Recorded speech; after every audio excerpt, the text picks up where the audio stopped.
Hello and welcome back, everyone, to the eighth episode, I believe, of Conqueror Chronicles. Um, I am Phoenix. Yoshi's out of town right now, so my co-host for this episode will be Jukester for the fourth time. Welcome back, Jukester. and Thank for you. the and for our guests this time around, we've got returning guest Mango or Mango E, as he was called on Hello. on on the casts from hmm Jackson 5. We got Cafe from Only the Family, RIP Only the Family, and we got Ameer from the Animal Enclosure. So I just wanted to start off this week with Mango here a little bit.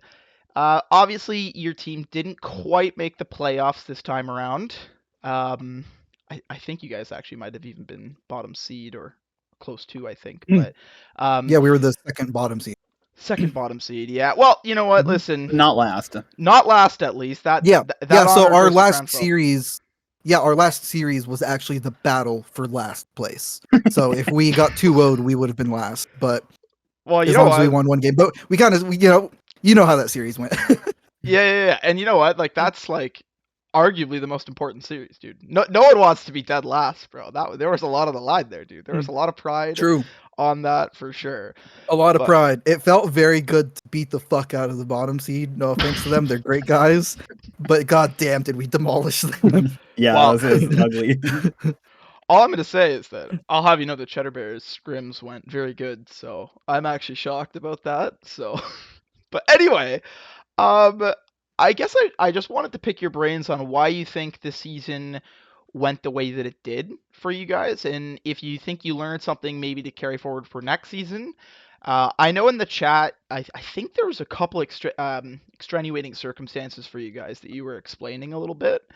I was hoping you might be able to shed a little bit of insight, and if you're still proud of the performances that you guys put through, or Yeah, I mean, I'll preface that our team, we did not have a single scrim, a single game where we were all five. We never practiced as five, not a single time all season. This was very much like a super casual thing for pretty much my entire team. We didn't do homework on teams. We didn't do research. We went into it, with that 9 o'clock as that's the only time that we sit down for Dota. We might pull up your Dota buffs like during the draft. That's about the maximum amount that we did. It was just very casual for us. I'm sure that if we sat down, did some scrims, did some practicing, we probably could have finished better. As you noticed in that last series, like we finally started kind of syncing up a bit. And that's just because the only experience that we had as a team was actually just playing legitimate games where a lot of games we came really close to winning and just ended up throwing or just not getting that final push in. But like it was very casual for us. I was not taking the season seriously. I don't really take Dota 2 seriously anymore. um I probably won't continue taking Dota seriously. I'll keep picking Jakiro mid whenever I feel like it's funny. um yeah, so I mean, like, that's just a lot about that. They like where we really just prioritize having fun. And if you hear our comms throughout the season, we're just having fun. We don't get stressed out, we don't get tilted, we just have fun with it. I'd say the only time that we got tilted was the ZG series where they like refused to like oh, do the the remake, remake. right? Yeah. Yeah, that we were What tilted at happened? that because What warranted a remake? one of our players accidentally locked my hero, and then I had to play Monkey King, which I haven't played since 2021, and it just went bad. It was ugly. I didn't have a fucking clue what I was doing. I mean, I understand the hero, obviously. I have 10,000 games or whatever, but like I just not experienced enough on it. And we asked them to remake, and they said that they didn't have enough time to remake, which confused me All because it right, takes like listen. 30 seconds to remake. I just want to interject there. Listen, if you don't want to remake because you want to be those guys to like get the win, I get it. But don't say it's because there's Don't not lie enough about it. time to Yeah. remake. Just Yeah, say you don't want there- to remake. Yeah. Wow. Exactly. And No. that's the only time that we got tilted because we were like, okay, you guys are clearly doing this just to, get an easier W. Which, as some of you have probably noticed in chat, I'm super like anti fun people. Like people that go and try and use rulebook and shit like that to try and like get wins. I think you're absolutely despicable humans, and I would never actually want to be friends with you in real life. because you're Penny. more than likely like Wow. All right. you're more than likely just an unenjoyable person if you take Sorry. a Thursday amateur beer Dota 2 league with a $20 prize pool so seriously that you're okay with ruining other people's times to like get a win. You Fair know? enough. That's the way I perceive it. It's like the prize isn't worth making everybody else miserable just so that you win. Yeah, It's I'm gonna be I would agree with you on that point. Like, I think that's yeah. just crazy, dude. I think Yeah. that's you're taking it. I mean, I don't know ZG. I don't even know what their score was or anything like that. But like, you better be going to TI, bro, if you're gonna act like that, because Exactly. there's They no Exactly. did fucking make up way, a dude. bracket. They did make up a bracket. So They did make up for bracket. That's Yeah, true. but my point stands again that you better be going to TI if you're gonna act like that, dude. Because Yeah. like, it's not like you're actually infringing on a rule, bro. There's an issue that happened, and it's like just it's out of courtesy that you should be doing stuff like that. Like, we as like OTF, we literally never denied any like stand-ins or anything like that, or like we were always okay with it. And Except for like, me. Except for Phoenix. I can't. I don't know, dude. Honestly, I'm not like I'm not the politician of OTF. I don't go and say like yes, no. It's more Yeah. of it's more on Rhino. I just know that we did it. Even though sometimes it's like more of a question mark on like why were we accepting these people, but like I don't. It's like just we're not really scared of anybody, and I think that people who act like that, it's maybe either they're scared and they want like every ounce of chance that they can get to, like, you know what I mean, like every ounce of chance that they can have on their side to win the game, they'll take anything, right? And that type of Yeah. stuff they'll just accept it and be like, no guys, I don't really have time, even though like maybe let's say there's a game 2 that's gonna happen, and Yeah. it's game 1, you know what I mean? Like, I don't know, it's just We had one series this season where the other team had a stand-in that was like 2 stars higher than the person they were replacing, and they couldn't find absolutely anyone else. It was last minute. They couldn't find anyone else. And my stance on it is I would rather have a couple games of Dota than no games of Dota and just try and get like a free 2-0 out of it. That's my personal stance on it. Even if that stand-in ends up kind of whooping my ass, I'd rather play Dota than not. I set aside that time, 9 o'clock every Thursday, just for Dota. Other than that, I'm working, I'm going to the gym, I'm doing all sorts of other shit, and I don't have the time to sit here and, be playing Dota all week. Don't look at my Dota buff. But I definitely do have time, but I think that's a pretty reasonable stance, though. I yeah. think that it's like, yeah. At the end of the day, it's beer league. You want to have fun. Like, I Yep. think that's totally reasonable. I just think the more unreasonable people are the people that are saying, no, no, no, play your Monkey King, bro. You clicked on it. Like, Exactly. Yeah. I think Yeah. that's They were like, below the well, more that's your fault. You unreasonable. should have not selected the wrong hero. And it's like, man, it's a fucking mistake. Like mistakes happen. Like we are legally allowed to pause the game for 8 minutes. That would probably be 4 times longer than it would take for us to remake the lobby. It takes like 2 minutes to remake and relock all the same heroes that we just picked. And also for reference, I believe Jukester allowed a remake, as well as Grinside's Yep. also allowed a Yep. remake. Yep. They So both did. Yep. so we both did allow a So- remake for a very similar thing. I think Juke won the game that he remade, and we also won the game that we remade. So Yeah. it's See, and sometimes it's that's nice to be the nice person. And that's one of the things I love about Jukester. Jukester is a nice person. Jukester, I mean, the only difference between me and Jukester is that right now he's a higher rank than I am. He usually isn't, but he is for now. I mean, I'm a better mid, but we don't need to get into it. Debatable, yeah. Juke also Sure. doesn't run Jack mid, I'm pretty sure. Yeah. So I mean that's Yeah, also 1v1 me, Jack mid, okay? Yeah, no, but Oh wait, I, you're the I guy wanted... that picked. Oh, You're go the guy ahead. that picked Jakiro mid against me. I remember. Yes. Yep. Yeah. I see. Okay. Yeah. By the way, I just want to I interject here. picked it like 3 or 4 times this season. The same thing happened to us. So interestingly enough, we're playing Wild Daddy's team because they picked us because they're in top seed, so they chose us.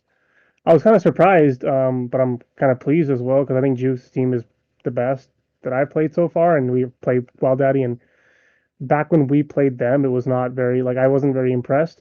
I think game one we stomped 33-9, and we ended the game in like 25 minutes or something.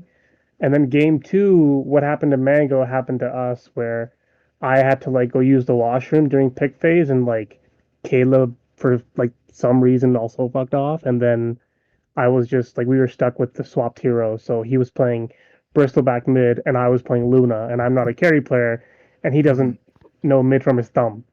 So I'm actually so surprised that SMD didn't allow a remake. and they didn't allow a remake. They thought we asked for a remake, and we said, "Well, we're on the wrong heroes," and they said no. And after the game, they said, "Oh, we thought you wanted to like redo the whole draft," and I'm like, "Why the hell would we want to do that?" That's I could that's kind of understand why they might think that, but also that never happens. Like typically when you say remake, it's the Yeah, like understanding is like you're it doesn't locking the make any same like heroes. why would that doesn't even make sense. Why would anybody even allow a remake to redo the whole draft in the first Or place? redo the draft, yeah. It's Like like it makes no now sense. we know what they want to pick. Let's do this again. Well, I I feel will like say that. Go ahead, Jake. I was gonna say, I feel like if you're confused on that, you definitely ask, right? Because that's never been done before. Nobody's just like been like, "Oh, sorry, my draft's actually worse than yours. Let me redo, please." That's literally what I'm like. Yeah, like no one says that, Imagine. man. Like no way. Oh, sorry guys, we really fucked that draft up. Do you mind if we just redo Yeah. it? Like, it's fucking hilarious. Yeah. But just before I move on from Jackson 5, I know I think I remember reading that you guys had like a last minute roster switch too. Do you think that impacted it? I'm fairly certain that you guys said that you had someone leave for some personal It issues. was me. I was the last minute roster swap. I came in the day before their first game, and that's why I wasn't in the first series of the season, because I didn't know that I didn't think I would be playing on a team this season. So when they messaged me the Wednesday before and asked me to play, I'm like, yeah, totally. Or they asked me to join the team, I'm like, yeah, totally. And then they're like, all right, we play it this time tomorrow, and I'm like, oh shit, the season's already starting, because I didn't know. I'm like, I have plans tomorrow. I'm sorry, guys, I can't. I didn't know, my bad. And they're like, that's all good. So they got to stand in for me week 1, and afterwards I was good from there on out. Okay, okay. But And yeah, do you have any plans for next season? Do you wanna hint um, on something, or are yeah, you thinking yeah. it up? So it looks like, and I mean, my mind might change, but it looks like we'll probably end up sticking with the core roster. I think we might have one, possibly two people that switch out. Um, I might do a role change. You might see Mango carry. Um, we haven't confirmed anything yet, but for the most part, this team just we enjoy playing with each other. It's just we have fun, and it's one of the most fun teams I've been on. Um, so it's just like I want to keep rolling with the team that, like, even when we're losing, like we're laughing and having a good time with it. So Hey, that's good to know. And all I'm saying is that I'm a free agent. That's all I'm saying. So oh shit, oh I just, shit. yeah, I'm just throwing it out there. So you know. Listen, So we were performing there towards the end, so we might be an underdog to jump onto a roster of. You never know. hey, you never know. You never know. But Funny, well, to continue yeah, I mean, along with even or sorry, go ahead. no, I was just gonna say, like, I do think that it was rather apparent that our team was getting better. Like the OTF series, we nearly took both games off from OTF. They ended up edging us at the end. We kind of beat ourselves in those OTF games. Really came together towards the end. The beginning, your guys' early game cafe was rough, but towards the end, you guys rallied pretty well and brought it back. Of both games as well. I can't really remember the games. What were the heroes and? I don't remember exactly. I just remember that we started both games really well, like lane wise.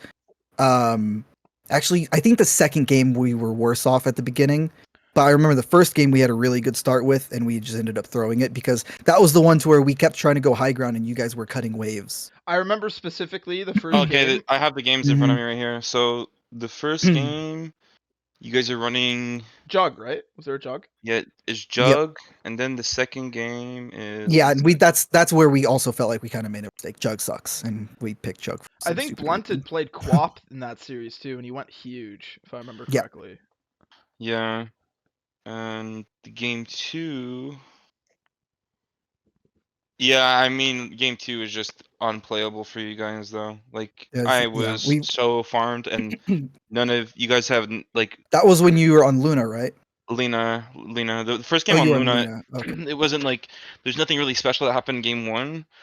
But the game 2 though, I was just way too ahead. Like it Yeah. just none of your cores did anything to me, and by the time and I think like I can talk about it now, right? Because I don't have a season going, but I just think that you're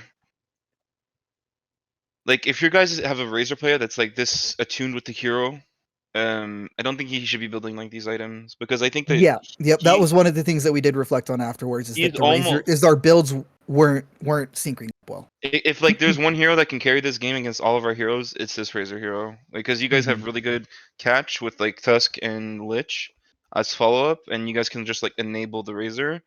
Yep. But man, his items were like just a non-factor, man. Like he was just I could just ignore him. Like I just had to pike him away in a fight, and like I was completely fine. And AM as a carry, it's just unfortunate. It's not like Yeah. all the melee carries right now, man. They just fucking suck, dude. Like and Yeah. your carry player is playing like double melee heroes 2 games in a row. It's just unfortunate for him. Yep. 'Cause I thought Yep. this No. Razor was probably gonna go safe lane, but I mean, No, I if mean, you're I offline like I up there, said, I think overall we were playing well. We just like we built wrong. We had the wrong builds, and we just didn't have great drafts. And that's me. I was drafting, and we like I said, we haven't done much practice or anything. We don't play scrims. We don't practice, so we don't go into games with like a plan of what to draft. We're just like, hey, what feels cool? And we're like, this feels cool. All right, let's pick this. So that's where our drafts kind of fuck up. Is it's like we end up with a juggernaut that's just like, what the fuck does a juggernaut do? You know, like he's such a bad hero right now. I also just But remember in that series too. I think the one game because I think Jukester was casting actually, and Juke pointed out that Rhino does this thing where whenever he's like confused about what to do in the game, he just cuts waves. It's the funniest shit to watch. Like there was like a time I think top lane where like you guys were pushing in like literally hitting racks. And you could just see Rhino yep, like cutting bottom 3 lane. waves at the same. Like what is Yep, going on right he was now? just Like jar diving between them, and we believe me, we were all like, should we TP back and kill him real quick? But then we were all like, that's exactly what he wants us to do, but at the same time, he's killing our waves. yeah, So because it's like, he was playing Primal, I think, and he was just yeah, like he was mowing the we waves weren't down. we weren't making concise enough decisions at that point. We didn't. That's one of the things I actually said after the game. Is I was kind of like, I think I might take over comms a little bit more because there was no one that was really saying like, everyone TP, everyone push high ground. There was no one communicating. It was just kind of like, what do you guys feel like doing? so you guys should so probably get like a coach from like a higher division, like and just have them we review like just like it's really just a scrim. thing of where like if we take it more seriously, like we designate like an official captain, an official shot caller, we do like drafting practice, like we actually practice and stuff like that. We just didn't do any of that. We took the season super casually, still had fun with it, still managed to get 5 wins. I think you Um can. I think you're. I think you can pick casually and play like casual heroes that are like because basically in these leagues, I think you can play comfort over like meta You and definitely can. I agree with probably that. have oh yeah, success. oh 100%. But That's one why I was thing like, that yeah. sorry, I don't want to cut you off. But No, you're good. one thing that you do have to be like attuned with is actual macro. Like your map decisions have to be like Yeah. extremely, and that's like for any organized play. Macro is always going to be like the kind of like the biggest issue. Like, are people agreeing on what needs to be done on the map? Like, what is the priority? And I think that's probably just what hurts you guys. And that's why I think like you guys don't need like an in-game captain and all this. You actually need someone to review the game with you and tell you guys, okay, well, look, guys, now your carry he doesn't have a map to farm. Like this is not open for him. There should probably be vision here so he can farm this without any like threat. You probably want to Yeah, put a I mean support here to break the it smoke. doesn't really take like a coach though to like that. Like I feel like if the average person at this rank can like look at a replay It doesn't and need be to be like like, a 10k MMR coach. What I'm saying is like why you need no, maybe a better I coach. understand. I mean like just the fact that like we took the season super casually, we never took that time to reflect on our games at all in the first place. Okay. Like if we Yeah. did that and like we watched our games back over to like be like, oh hey, this part of the map, we were just playing the wrong like we're all good players. Like, we're all I have over 10,000 hours in this game. I've been fucking Divine 4 before, we're all pretty competent to be able to like understand like what we can and can't do and like what we should be doing. We just don't put in the time and effort to do that because we don't care, to put Well, it bluntly, I we don't think care. that which is a good thing that you're pointing out, Cafe, is that like so my one buddy is like a top 500 NA player, and Mm-hmm. he always tells me like when he would review my games because he used to coach me last season. He would always say he would be like, dude, like you're not farming enough.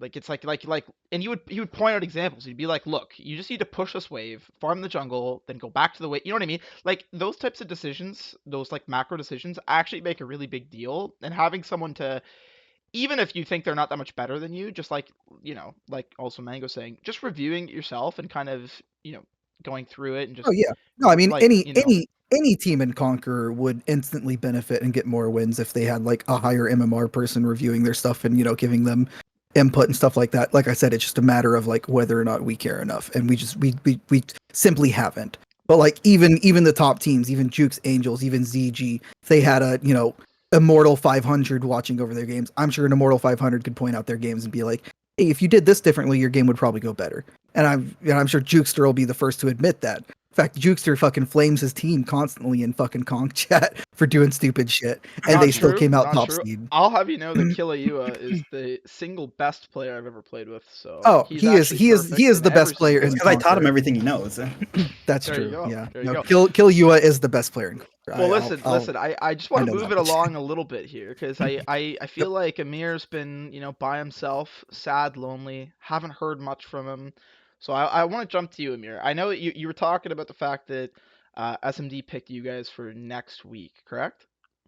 That's correct. Yeah, a little surprised that they did, considering like they kind of got a free game off of us because of the whatever the issue happened with not them not letting us remake.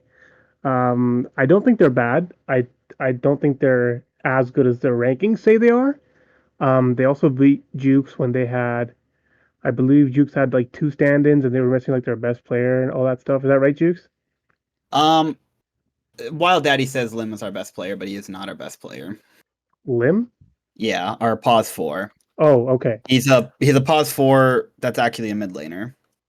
Okay, Oh yeah. yeah, that guy. That's right. That's the guy that played mid for you guys in that series and went like OD or something like that, right? No. It was he played mid a different series. Oh, okay. Okay, sorry. I mean all the teams that I have played, I'd say the best team I played is Jukester's team for sure. We got pretty much stomped game one, and then game two they had a meme draft, and I mean they had a meme draft, but they tried their hardest to win that game too. I mean, let me tell you. So So they didn't throw? no, they weren't throwing. Obviously not. They were trying Okay. so hard to win, like till the very end. Um, yeah, and then I can't because I haven't played. I never played. We had the lowest strength of schedule in the top teams, so I didn't actually get to play the other top teams. Just Juke's team. The other teams I played are Phoenix, your team, but you guys didn't make playoffs, and then it was Savage is like one of the other better teams that we played. Um, so yeah, we have Wild Daddy's team to play against. It's going to be interesting. They're a little bit tough to draft against because they don't pick like they do role swaps and they don't pick like always the same heroes. They like because Wild Daddy will play like 10 or what is it 14 games in the season. He'll still be on like 14 different heroes, So he's and then he'll like swap the mid with him and he just does all kinds of stuff which is kind of hard to prepare for. Something similar to what Jukester did, where like they picked heroes they weren't picking before against us, and I mean we didn't care. Like I know Bounty was like a meta hero, but I was like, oh, you don't pick stuns, great. That allows my hero mid hero pool to run free, but we just kind of got run over that game by the SF, and I think we do better like knowing what they do, like playing against Juke, but I think they're the best team. And then yeah, I think I've been really lucky. I think I got really lucky with the players that I picked up like mid-season, right? It's like everyone else, all the good players have been picked up. I got really lucky getting Nate and getting my support Doity. And I think our team, if you look at all the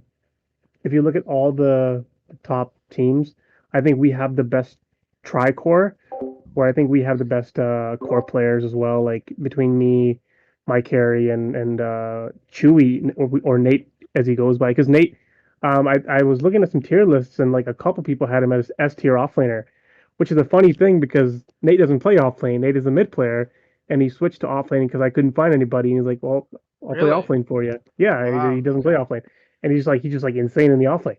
So I got really lucky with him. I think we have probably the best tri core. Um, in like among all the teams. So I believe we're gonna do good in the playoffs. I think we should like finish top 4 at least. But this season, and I think you guys would probably agree with me, this has been one of the closest seasons I think I ever remember playing. Where if you look at the top 8 teams, like I think Jukester's team is probably the best team. But if you take their team out of it, the teams like from 2 through 8, I can't say one is like way better than the other, and oh, this team's not going to make it far, and this team is going to make far. Even like Triple S, the team that was fighting for tiebreakers, I had them in my power rankings at number 8, and they had to play 2 more teams for that spot, and their mid is really good too, and so yeah, I think this is a really close season. Anything can happen. I think we're one of the better teams, but it'll be interesting.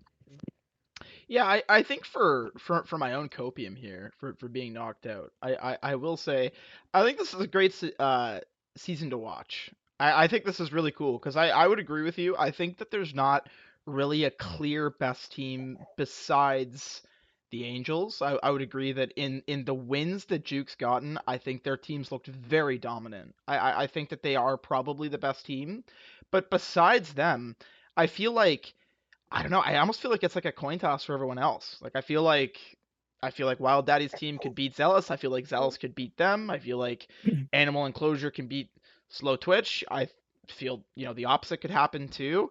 So I feel like it's really fun to watch from the sidelines on this time around. And I would also say that for the animal enclosure, I think you guys have been a very interesting revelation for sure. Because I think, after that whole situation, the rebuild, people definitely counted you out. But I would agree that I think your guys' tricore is very strong. I think that you've played very good mid the season. I know that a lot of people accuse you of being a little inconsistent, which I think That's is just Chev. That's just Chev.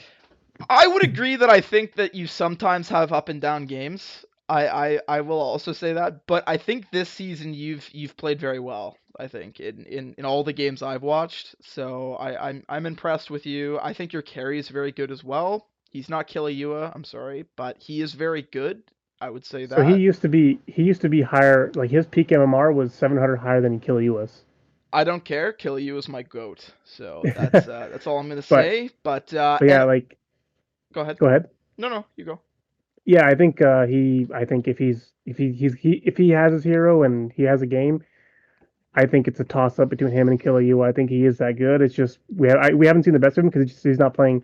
He's just not playing very frequently, and I'm not sure if Killua is or isn't. But I don't Appa just isn't playing that much. I don't think So Killua plays that much either. Juke would know better, but I don't think he Yeah, does. no, I mean, we're in the same situation as Mango. My team collectively probably drops like 15 games in a week between the 5 of us. yeah, and then I've been playing. I actually play pretty frequently, but I've just been getting griefed. I've also been playing in Europe with some of my cousins, so I'm playing 160 ping and just playing That's a party. great So way of getting MMR. and No, then yeah, and then getting like grief because it's party. So you're like there's like Smurfs like in every game. It's just miserable. oh yeah, no, 100%, 100%. What I will say is that I've said this before, but I'll say it again. When we played you, I feel like your carry fucking owned us. Like I do think he's very good. I think in both games we lost to your carry. And no offense to Was it the any of you other guys, like was it the one where he had Luna? He went like 18-5. Was that one of the yeah, games? that's the one. Yeah, That's the one. Because he got like that's grief the hard. game where like we literally were winning. Like I think we took all of your tier 1s by minute 15 or something. Like we had like really good control, but we let your Luna farm. And we were like, this is probably not good that he's farming, but like, you know what? We feel good. We feel like we're We fine, comfortable. yeah. And then all of a sudden he showed up to a fight with like Manta, Mask, BKB, Conda. And we were like, what the fuck happened? Like, what Yeah. the fuck is going on with this guy? This guy is off the chain right now. But I will also just mention that I do think Nate's been really good for you guys as well. It's interesting that he's a mid player. And you know what's funny actually is that I feel like a lot of mid players can play off lane. I think that's one of those roles that are very kind of flexible. Well, So mids play side lanes well because of the fact that if you're like a pure mid player, you'll play side lanes fairly well or better than the average person that has to switch I'm a roles. mid laner and I'm playing carry for. Well, I was playing carry for OTF. yeah, Yeah, Even it's because you are always manipulating like lane mechanics. yeah. So that's why that's really important and Mid players usually do well in the side lanes because of that. Makes sense. Yeah, makes sense. And then I just want to move along here, as well here, because I think the fall of OTF has to be studied. And obviously, Cafe, I I got you in mean, here from I wouldn't call it OTF. really a fall, bro. Like I would probably use like sabotage. Like I know it's a strong word, but that's what it Okay, kind of okay. feels like. Listen. This is that's exactly where I want to go from here. Okay, so that's interesting I know what you're that gonna you say think. it. You think I mean Wild Daddy sabotage, but I don't mean it like about him. I mean like it's just like an unfortunate event where like Rhino's internet went out, and I mean we ended up getting Wild Daddy, and I think I explained it pretty well in Kong chat. Like I think he's more like of a system player where this guy he's playing with a stack that know him and he's like very used to playing with that stack. So him playing with them, it's probably like really value, right? He's able to bring a lot to the table. Whereas with us, he wasn't. We were just able to put him in a position where he could shine really well. Like we tried drafting like heroes that he was comfortable on, but I just think that there's like obviously some issues. I think maybe items could have been probably better, but that's like that's not the whole game in itself, right? So So, so you're So, telling me that offlane Radiance Ogre is not peak performance? Is that what you're trying to tell me? well, I think offlane right now is the most important role in the game right now. Like, it's literally the most important role right now. Like, mid lane isn't as like it isn't the same like it used to be. Where like your mid laner, you want your best player on the team to be your mid laner because obviously you can dumpster games, but I think that if you can like invalidate a hero and have like your initiator slash frontline be the best player on your team, that's like putting you in a way better position. And maybe that's why your Nate guy is really like overperforming or performing really well because he's put on a really important role and he's probably been like the best player on a lot of the pubs he's played in or on a lot of the teams that he's played on because he's usually been a mid laner. But like right now, this is an offlane patch for sure. Like the offlane, there's so many good offlaners that can just invalidate a lot of carries and like punish lane and stuff. And the tower that you want to guard the most right now, like talking about from like a macro perspective, the tower that's like the most important in the game right now is your offlane tower. So like whatever side lane you're on, your offlane tower is going to be your most important tower because whenever like let's say in safe lane and you want to open up the map for your carry to farm, you're probably gonna like have your safe laner rotate to the opposite safe lane, kill the safe lane tower, and have your safe laner like farm triangle and defend that tower at the same time. And then your offlaner is probably gonna go bot and try to open up the safe lane tower and vice versa, right? Yeah. But so I think like offlane right now is a really important role and like pertaining to the downfall of OTF. I mean, yeah, the items are questioned. Like seriously, I thought it was a joke at first when I because he was sitting like on 4K gold, so I thought it was an actual joke when he said Radiance, right? I didn't really take it seriously. But then I saw it actually happen, and I was just like I didn't say anything. I'm not gonna shit on anybody. It's just like very like big question mark, which I think any reasonable person would have, right? Because like the guy's building Don't Radiance. So yeah, Wild Daddy I mean, still thinks it's good. Don't worry. He still for thinks it's good. anybody that happened to be tuned in to our cast of Hmm? it, the JA cast, are well aware of my opinion of it. If you are a standing in for a team whose playoff hopes are on the line, you don't do that shit. I'm sorry. Yeah, It is pseudo griefing. It is pseudo griefing to an extent. I Like, just I Pseudo. just want to jump in there just yeah, I really mean, it is just quickly. straight up Like griefing. I That's don't know straight up griefing. who I don't know whose fault it is more. I don't want to be too over the top here, but I'm just gonna say this. Okay, if you're standing in for a team, I understand that Wild Daddy likes his interesting builds. I get it. I totally appreciate that. I think that's awesome. I think if you accept a stand-in role, I think it is kind of on you to also not do stuff like Crazy that. shit. Like I think it's a also game little one bit there was on like you. yeah, I mean also game one I think it was very odd that we had two pipes because like Greshman had called that he was gonna Yeah, go pipe and yep, Oh, he yep, we called it? noticed that. yeah, Greshman had called pipe initially, dude. Okay. And We noticed I that during our cast, and I pointed out that I was like, that's probably a stand-in miscommunication thing. So I mean it was communicated, dude, so it's just very odd that it happens like that. It's like yeah, Tuss says that he's gonna build an item and then I don't know, it just feels and extremely on. your I your I treads axe gets it as well. I just want to say, like, I really like Wild Daddy. I've been playing against him and around, like, in and around him for a long time, and have had some interactions with him. He's a really like nice dude, chill dude. But I think I'll never team with him simply because his item builds are just gonna like make me Mhm. so mad. And Yeah, like and I mean, in the games that in the games that he does lose, he probably doesn't want to accept it, but it's because of this because he doesn't buy BKB or he yeah, goes and it Radiant seems like Ogre. I don't know, it seems like he's like in like partial denial of the fact that like if he built normal builds, he would probably be like high ancient, low divine maybe. Well, that's the thing that Yeah, he would like be divine. bothered me a little bit was that he had said in like the conch chat, he's like, well, that was me trying my hardest, and I think Rusty had pointed out like, yeah, but like, how can you say that if you go Radiance Ogre? Which I'm Yeah, more on Rusty's side there. That's like I don't see yeah. how you can honestly say with a straight Well, face he that was very very rich. He had a very good amount of gold, and in that instance, during the cast, I pointed out if he buys like a sheep stick right there, and then they just That's what I asked you him, group bro. as five, and you That's guys what I smoke, asked. you win the It's it. game. You straight up win the I game. was I don't know They if you have guys like nothing were to paying stop you. attention, but that game we decided to because Bunted he's like I don't feel comfortable against like not that he didn't feel comfortable against the Clinks, but he couldn't see a hero where he was comfortable like on the matchup, right? So I said, well, I'll just take Lina mid, right? Because I mean Yeah, I have no issues taking my hero mid, and I said I wasn't gonna play Magic Lina because it just didn't feel like a good game for Magic Lina, and obviously it wasn't. Man, they drafted Phoenix, right? So and I was able to rip apart the egg like every time it went off. But I like that what ended up better, Lena. happening is that I was like super farmed on Lena, but then I didn't have an actual frontliner, and that's what like Yep, was really hard for me. I didn't have like some like if Ogre had like a blink hex, you know, and was yep. just like playing the stun That's bot type exactly variant what of I the was hero. doing. And that's what I was kind of expecting when we were gonna draft the hero. Like, I'll just buff up the Lena, and then the ogre is just gonna jump in and stun people for me, you know. Yep. And then I have my own stun to follow up, etc. And it just never came to that point because we had like all these. I don't know. It's like I Yeah, want and to it say. I'll wasn't just use the just the word. Radiance either. It was like immediately after the Radiance, he went Vanguard, which at that point of the game, Vanguard is just it's useless. it's just Like funny to me because it's almost I don't like it's not even just the hex. Like imagine a Crimson Guard against like Clink's army or so. You know what I mean? Like I don't know. Like exactly imagine like any other yeah. item other So than yeah, so I understand going into the Crimson Guard, but he bought the Vanguard, sat on it until after he got his Blink Dagger and one other his hex. He got his hex, and then he got the Crimson Guard after he had the Blink and the hex.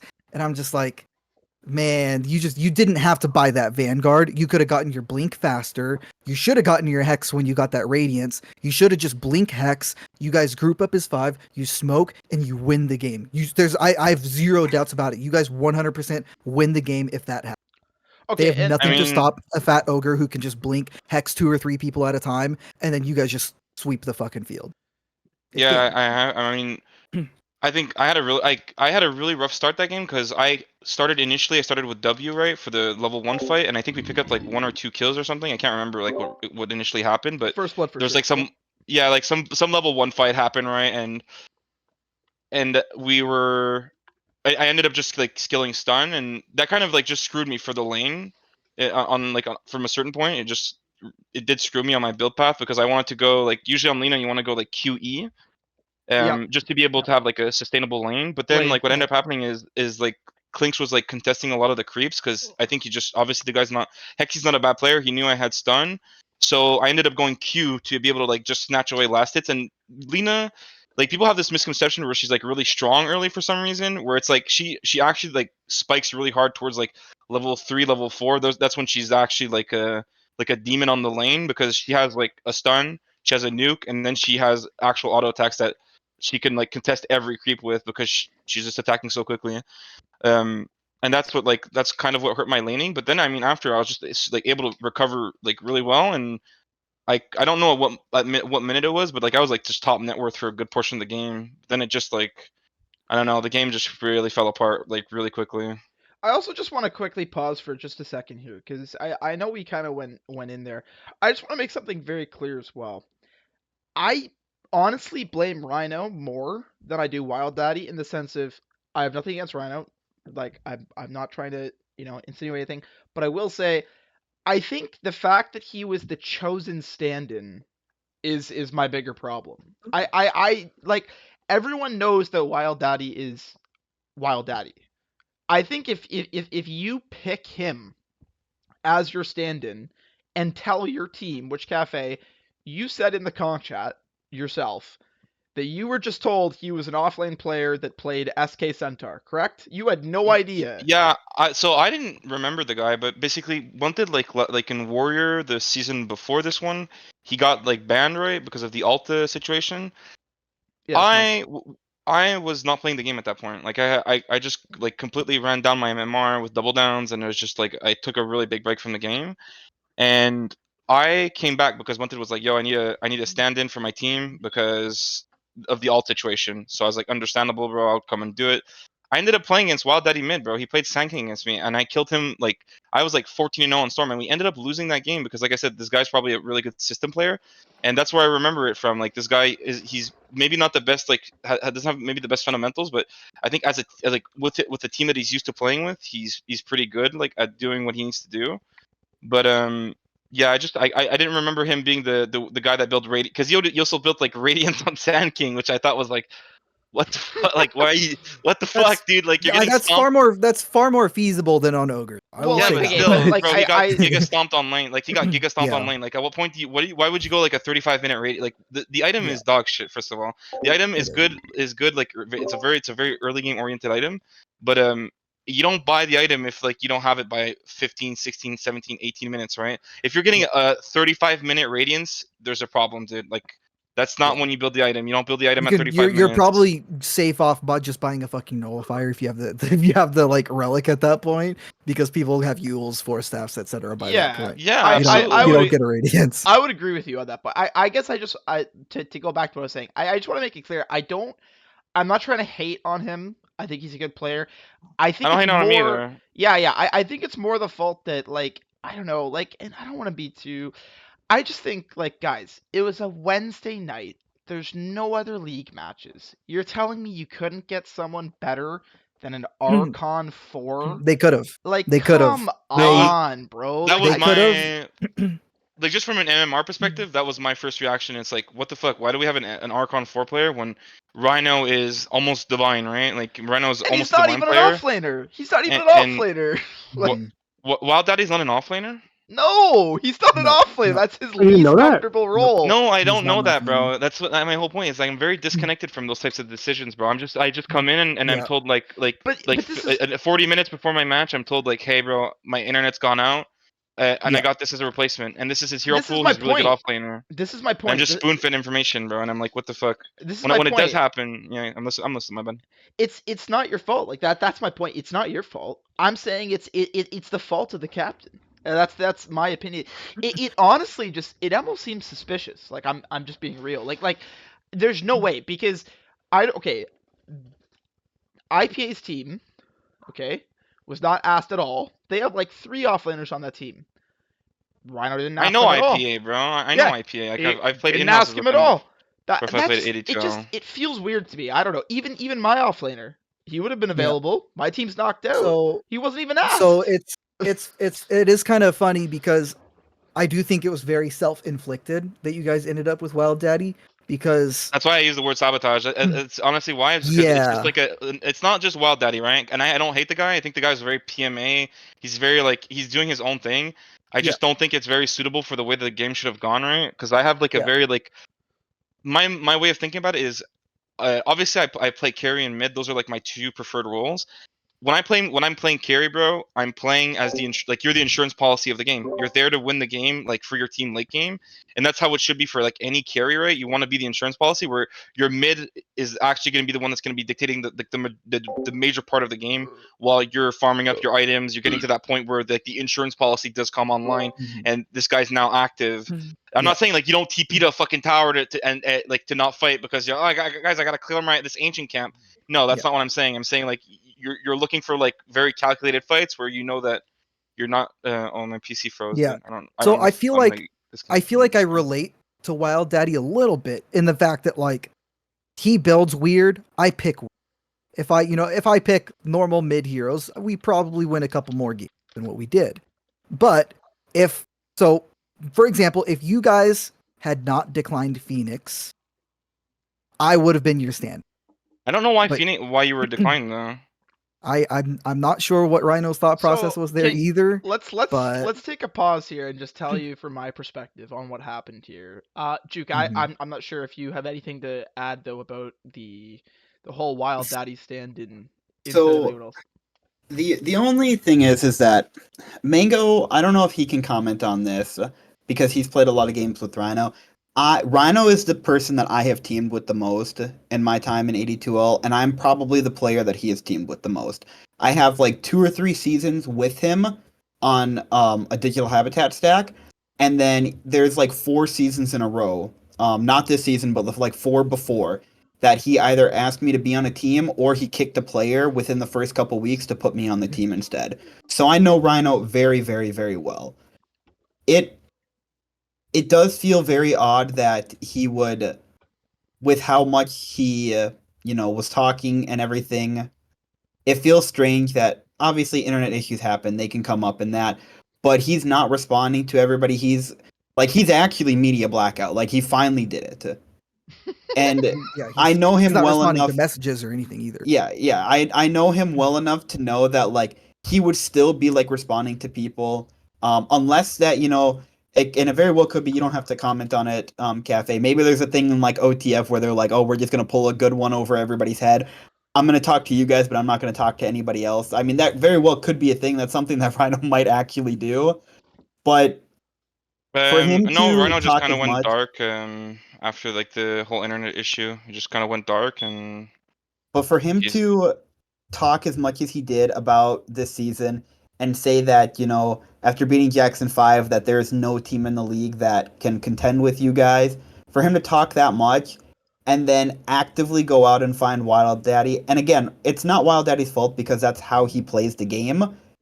Blaming him, and you guys aren't, it's other people that are. Blaming him for losing you guys the game is weird because that's how he plays. So Rhino knew what he was getting himself into, but he did that to you guys anyway. So there's Yeah. something Well, very strange going on. Well, the thing that I was gonna say though is that I understand that like you could put partial blame on Rhino for bringing in Wild Daddy as the stand-in, but also my example is gonna be that like if I did end up standing in for you guys, I'm playing the heroes that you pick me, that you tell me to play, and I'm building the things that that hero typically builds. If I'm standing in for a team. I'm not going to go do some crazy weird build like I like to do. I'm not going to fucking rush Ags Conda on Sniper. I'm not going to go Jakiro mid. I'm going to go what hero you guys need, and I'm going to build what you guys need. I have enough games in Dota to Well, I pretty much think play that most heroes comfortably. And that's where I'm like, because like Rhino messaged me. And I asked Alex afterwards as well. His name, the captain's name's Alex, right?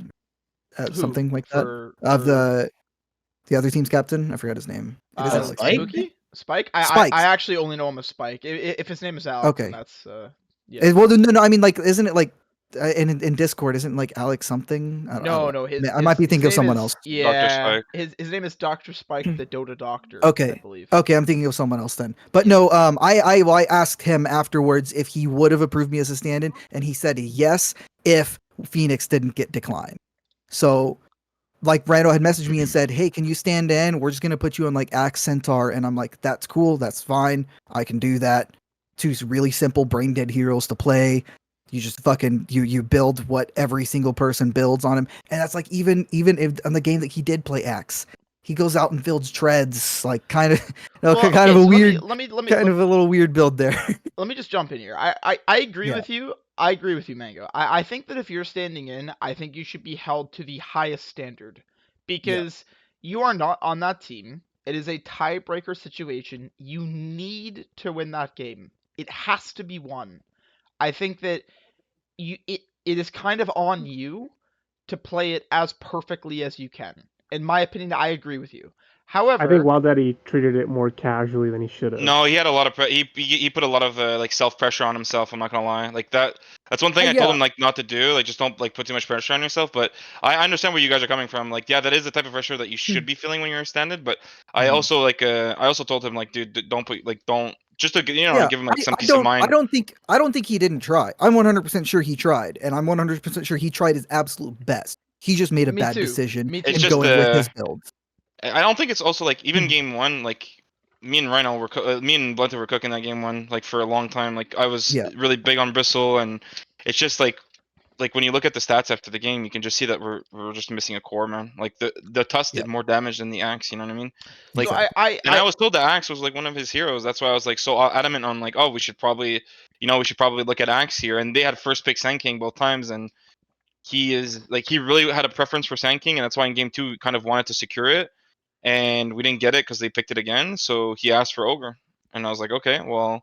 And again, I expected a certain way of like the hero to be played, because in my mind, you know what I mean. Like if we're drafting these types of heroes where you have like TB Luna, like you Mhm. know what I mean, we're like, where does the front line come in? And that's where there's like the questions of, oh, this guy's probably just, he's more like of a system player than anything, because at no point are you gonna like be building Radiance like Ogre. Like, no shade on him again, but it's just like, what the fuck? Like, what is this?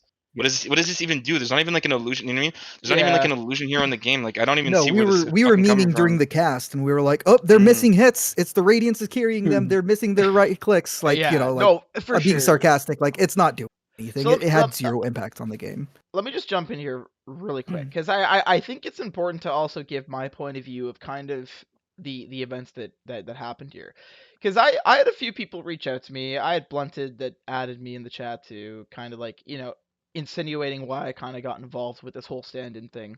And for the record, I think I'm going to take the Teju approach, and I don't think I'm going to get involved in trying to help a team that needs to stand in for the future, because I think that I just don't think it was worth Yeah, the I the will the say Yeah, that it was repercussions. you're I just don't think it was blunted. worth. baiting I yourself will into say like a blunted bad implying that you had like some weird conspiracy theory involvement in it was fucking weird. I'm gonna call out blunted Yeah, here and say that was a little No, he was sore he was loserish. memeing when he said that. he Was was There's no he? he way was he. Okay. probably Okay. memeing. He was I hope No, so. because the first thing I had said actually, and like again, like the way, like you know what I mean, like everyone acts a certain way with their friends, but like I told Bunted, like, dude, there's no fucking way that no one paid this guy not to like ruin the game. You know what I mean? Like some joke, Mhm. like some actual joke like that, because Yeah. that's what it kind of felt like, dude. It's like No, what the like it I've really did. never had Yeah. someone play like that, So let me like just Yeah. on purpose. You know what I mean? And let me that's just give my point of view of what happened then, because like I said, I appreciate that like Bunted was probably memeing. I get it. I had a couple people reach out to me though and say that it was probably not appropriate. So either way, I'm probably not going to do it again.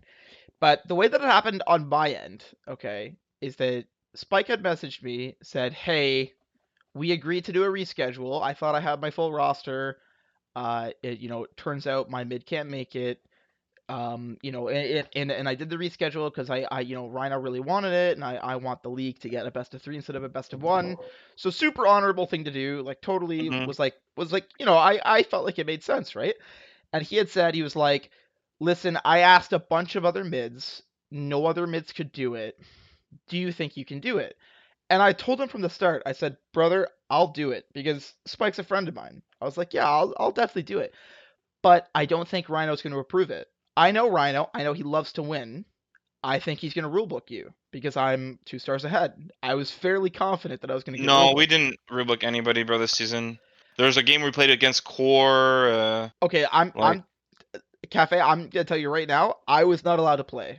Yeah, it was. Rhino, I've got Rhino, screenshots too. Rhino said I could not play. I'm just gonna oh stop you yeah, right now. Yes, I yes. don't know about that, man. Honestly, I, like I. I just wasn't aware, man. Honestly. Well, listen. I could show you It was a rhino screenshots, my decline. brother. No, no, Listen. I believe you. I'm not saying that. Yeah, yeah. I'm not saying that he didn't. I just Yeah, the point is that I was not allowed to play. So I got rule booked, which is for the record, that's totally fine. That's totally listen, especially if you're going into playoffs, totally fine to rule book. I completely understand. You want your team to win, totally get it. Okay? But what happened was he said I couldn't play. I was like, okay, no problem. But Spike had indicated to me that he was so lost on a mid that he was going to forfeit the series. Genuinely, he was going to forfeit the tiebreaker. And I was like, well, that can't happen, bro. Like yeah. that can't happen. So I added Hexy because I knew that Hexy likes playing Dota. I had a feeling that he would probably be available. So I said, hey, listen, Hexy's a very good mid. Very, very good mid. He's one of the few mids that I very much respect myself. Sorry. So I said, I'll add Hexy. Let's see if he'll play. Let's get him in. Okay, so that's why I did what I did. Okay. there was no other ulterior motive here. I mean, all if right? Hexy's allowed to play, he's allowed to play. Like, there's not a people can like speculate on like rank manipulation and the guys from champ or whatever. I mean, if they're the MMR, if he's allowed like through the calculator, he's allowed to play. He's allowed to play, man. Mhm. Nothing wrong with that.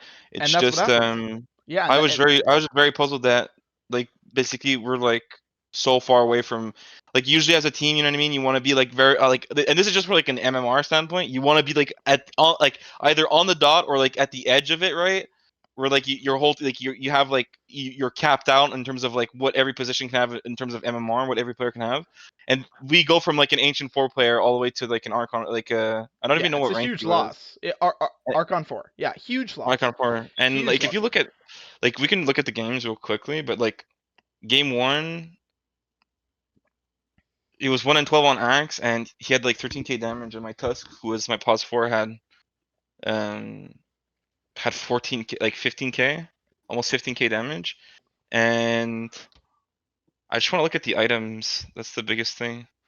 I just want to see what While you look at the items, I'm just gonna jump on there. So the end of the day was that I had suggested Hexy because I thought it would make a fun series. Because I knew he fit in the rank requirement. I thought that Hexy versus Blunted would make a fun series. Because they're both very skilled players. I thought. mhm. And at the end of the day, Hexy was approved. He was admin approved. So there was nothing illegal about the stand-in happened there. Now, No one I complained think about the stand-in or anything like that. It was just more about more puzzled on our end about like well, so here's what I would say though. I said there was a whole lot of chatter in the Conch chat about Hexy being in a legal stand-in. There's a lot of people that said he shouldn't have been allowed, because he's right? So like he's in a division above. I think that's more about. I think yeah, that's more what so it is. And at so the so beginning of the season, he was like higher ranked than what he would have been allowed to have, right? So no, it's like, no, that's not true. He So started the season at the legal rank. oh yeah, he he he started the season as started like the right. Okay. season at Mhm. Divine 4. So he actually could have been on Spooky from the start of the season because he was Divine 4 at the start of the season. So I just wanted to tag in Ameer here. Ameer, you're a mid player. Have you played against Hexy at all or no? Yes, I think I have. I played against him like a couple seasons ago, or I can't remember if he was a stand-in or what at the time. But I think this is also a lot like a while ago before I improved because I was like barely 4K, or and then I was like jumping between 3K and 4K for a while, and then I just had this like revelation moment where I shot up from 4 to like 5.2, and I improved a lot during that time. So I played before I was improved, and like it felt like it was impossible to play against Hex. He's really good. I also agree he's like one of the few mids that I respect, and I think he's better than you or I, from what I remember. I haven't played him with him or against him recently. He also did play like a Bat Rider mid against me, and it felt like impossible.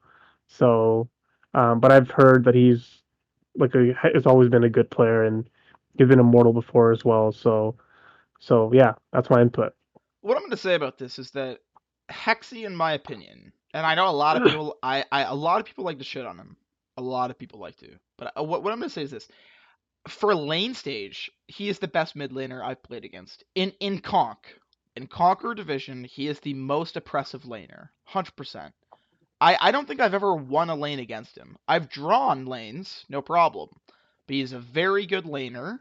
However, his biggest problem is that he tends to do a little bit of tossing in the late game. That's kind of always been his problem. However, Yeah, I this felt whole more like. go ahead. Sorry, I didn't mean to cut you off. No, I was gonna say because I was gonna say like you see like the mid lane.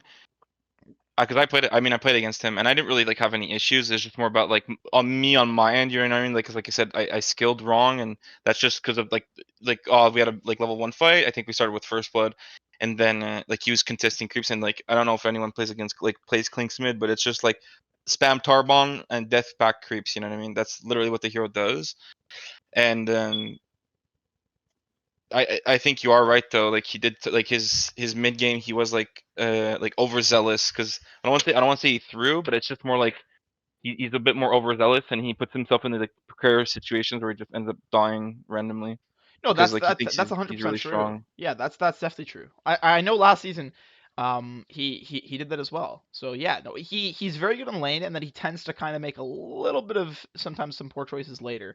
But I think that the idea that he was an illegal stand-in, I think is just I don't know. I think quite frankly it's just ridiculous in my opinion. I've known Hexy for a very long time, years now, over It 5 years, and and he has always like been around Divine 2 to 5.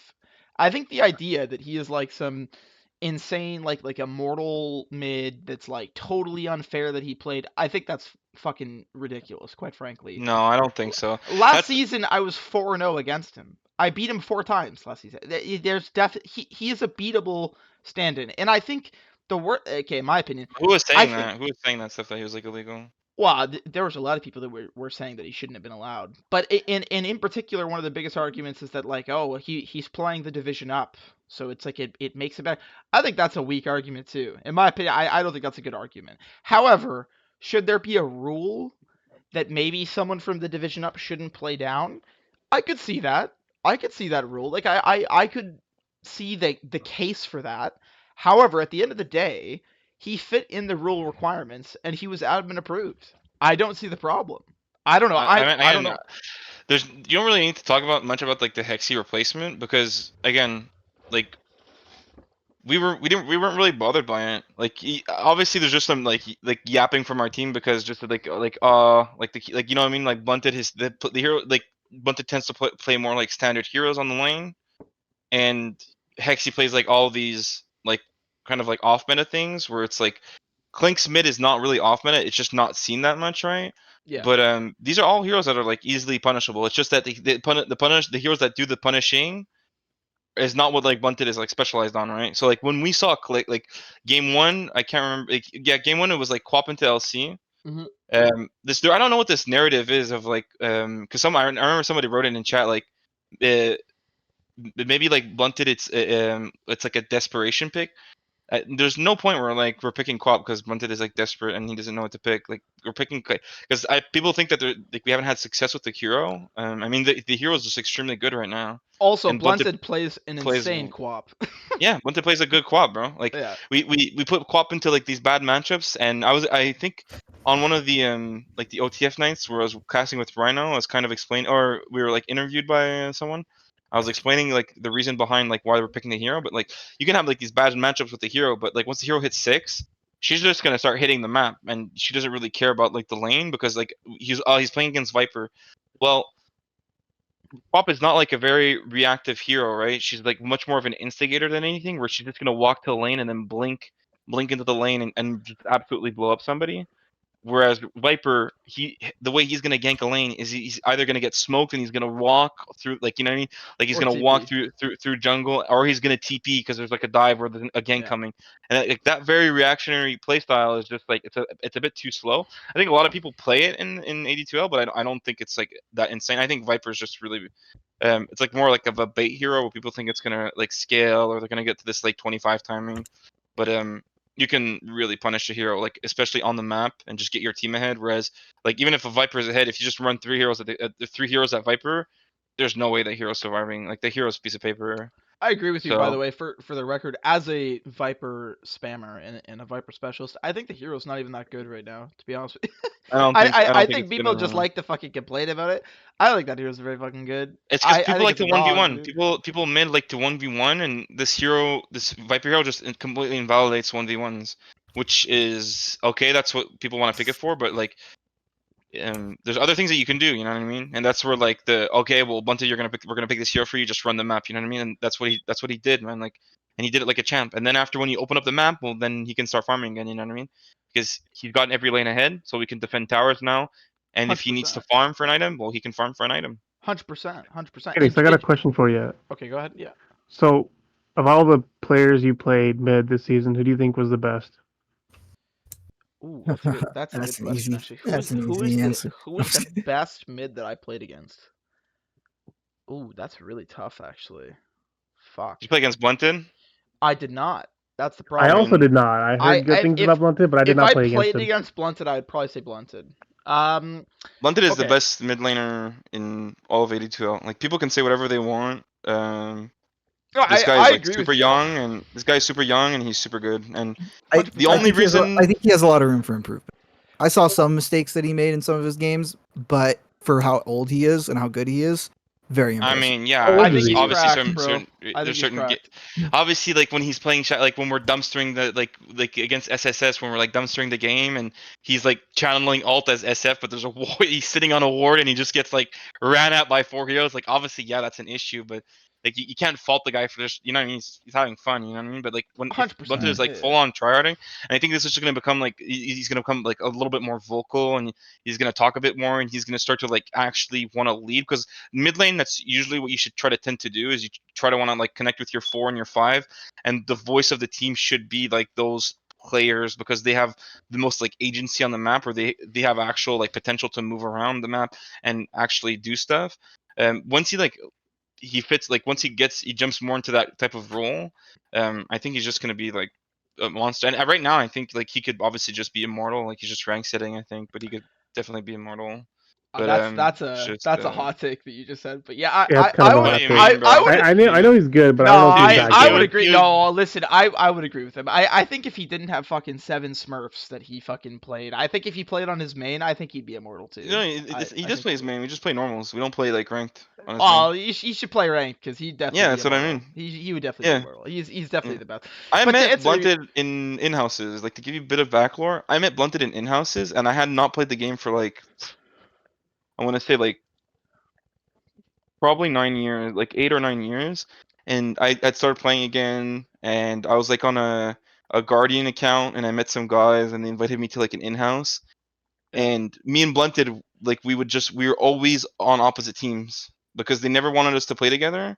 And it was always mid lane. It was always me versus Blunted. Either he was dumpstering me or I was dumpstering him. And Blunted is like a much more like I'm gonna dumpster the lane type of guy. And then maybe the map, it's like not really his thing. Whereas if I get like dumpstered in lane, I know like I have to start running the map this at this point because like Because that's what you my can't go to the lane. Yeah, yeah. yeah, exactly, because I can't go to the lane, you know. Yeah, But I and get that. Yeah. that's like but there's that's like two different styles of players. But that's how we like initially met. Is like I was mid laning always against Blended, he's always mid laning against me, and then like we ended up getting like being allowed to play on certain like sometimes on in houses together. But then they just like flat out said like yeah we just can't play together. But that's That's how I kind of initially funny met though. him. That's kind of funny though. Like to know that backlore though. And, but But to to answer you, Amir, the problem is that I don't think I played against a lot of teams that had like I don't know like like I standout mids, I kind of felt the same yeah way. like I kind of feel like the Or only maybe standout mid was probably you. I guess like that was probably like one of the harder lanes, but like I guess SMD I was playing against Wild Daddy. He was playing Void Spirit against Zeus, and I think that Void Spirit is a pretty good game against Zeus. So I feel like that was just like a bad mm, matchup.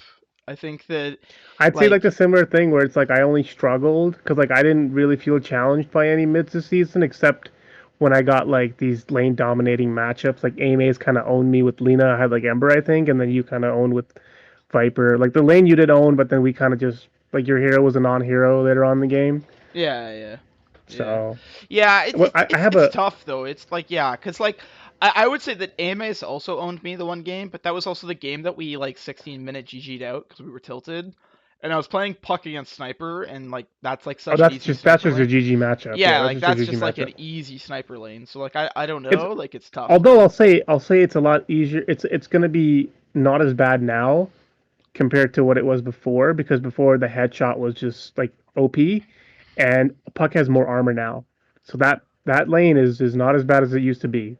Oh, Yeah, I don't 100%. know. Yeah, Yeah, I I don't would know. agree bro. with you on that. I Each played it shrapnel and yesterday. I played it yesterday, and I played sniper into a puck, and I don't know. The headshot doesn't do nearly enough less damage to like make much of a difference. I don't think. Also, Like I would I still played just right against click a on the puck, and like I there's played nothing you can do. I played sniper into a Puck that was a Smurf, and the Puck owned me. And one of the things that I noticed like that you should do in that matchup is spam your orb anytime like sniper tries to man up. Just spam your orb, Yeah. and you'll like still somehow trade and make like room for Yeah. your teammates to No, gank yeah, him. you should when if you're puck into sniper, you constantly have to hit him with your orb. Oh, Yeah, 100%. Yeah, yeah. Try it once he's near the range creep, hit him with the orb, use your W to get to secure the range creep if you don't Or have a right click on it, and before like we before that's we yeah.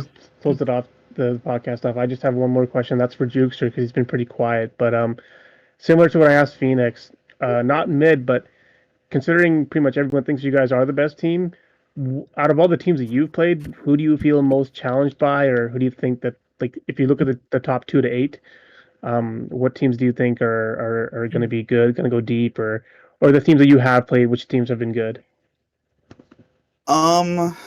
Ooh. I feel like the team that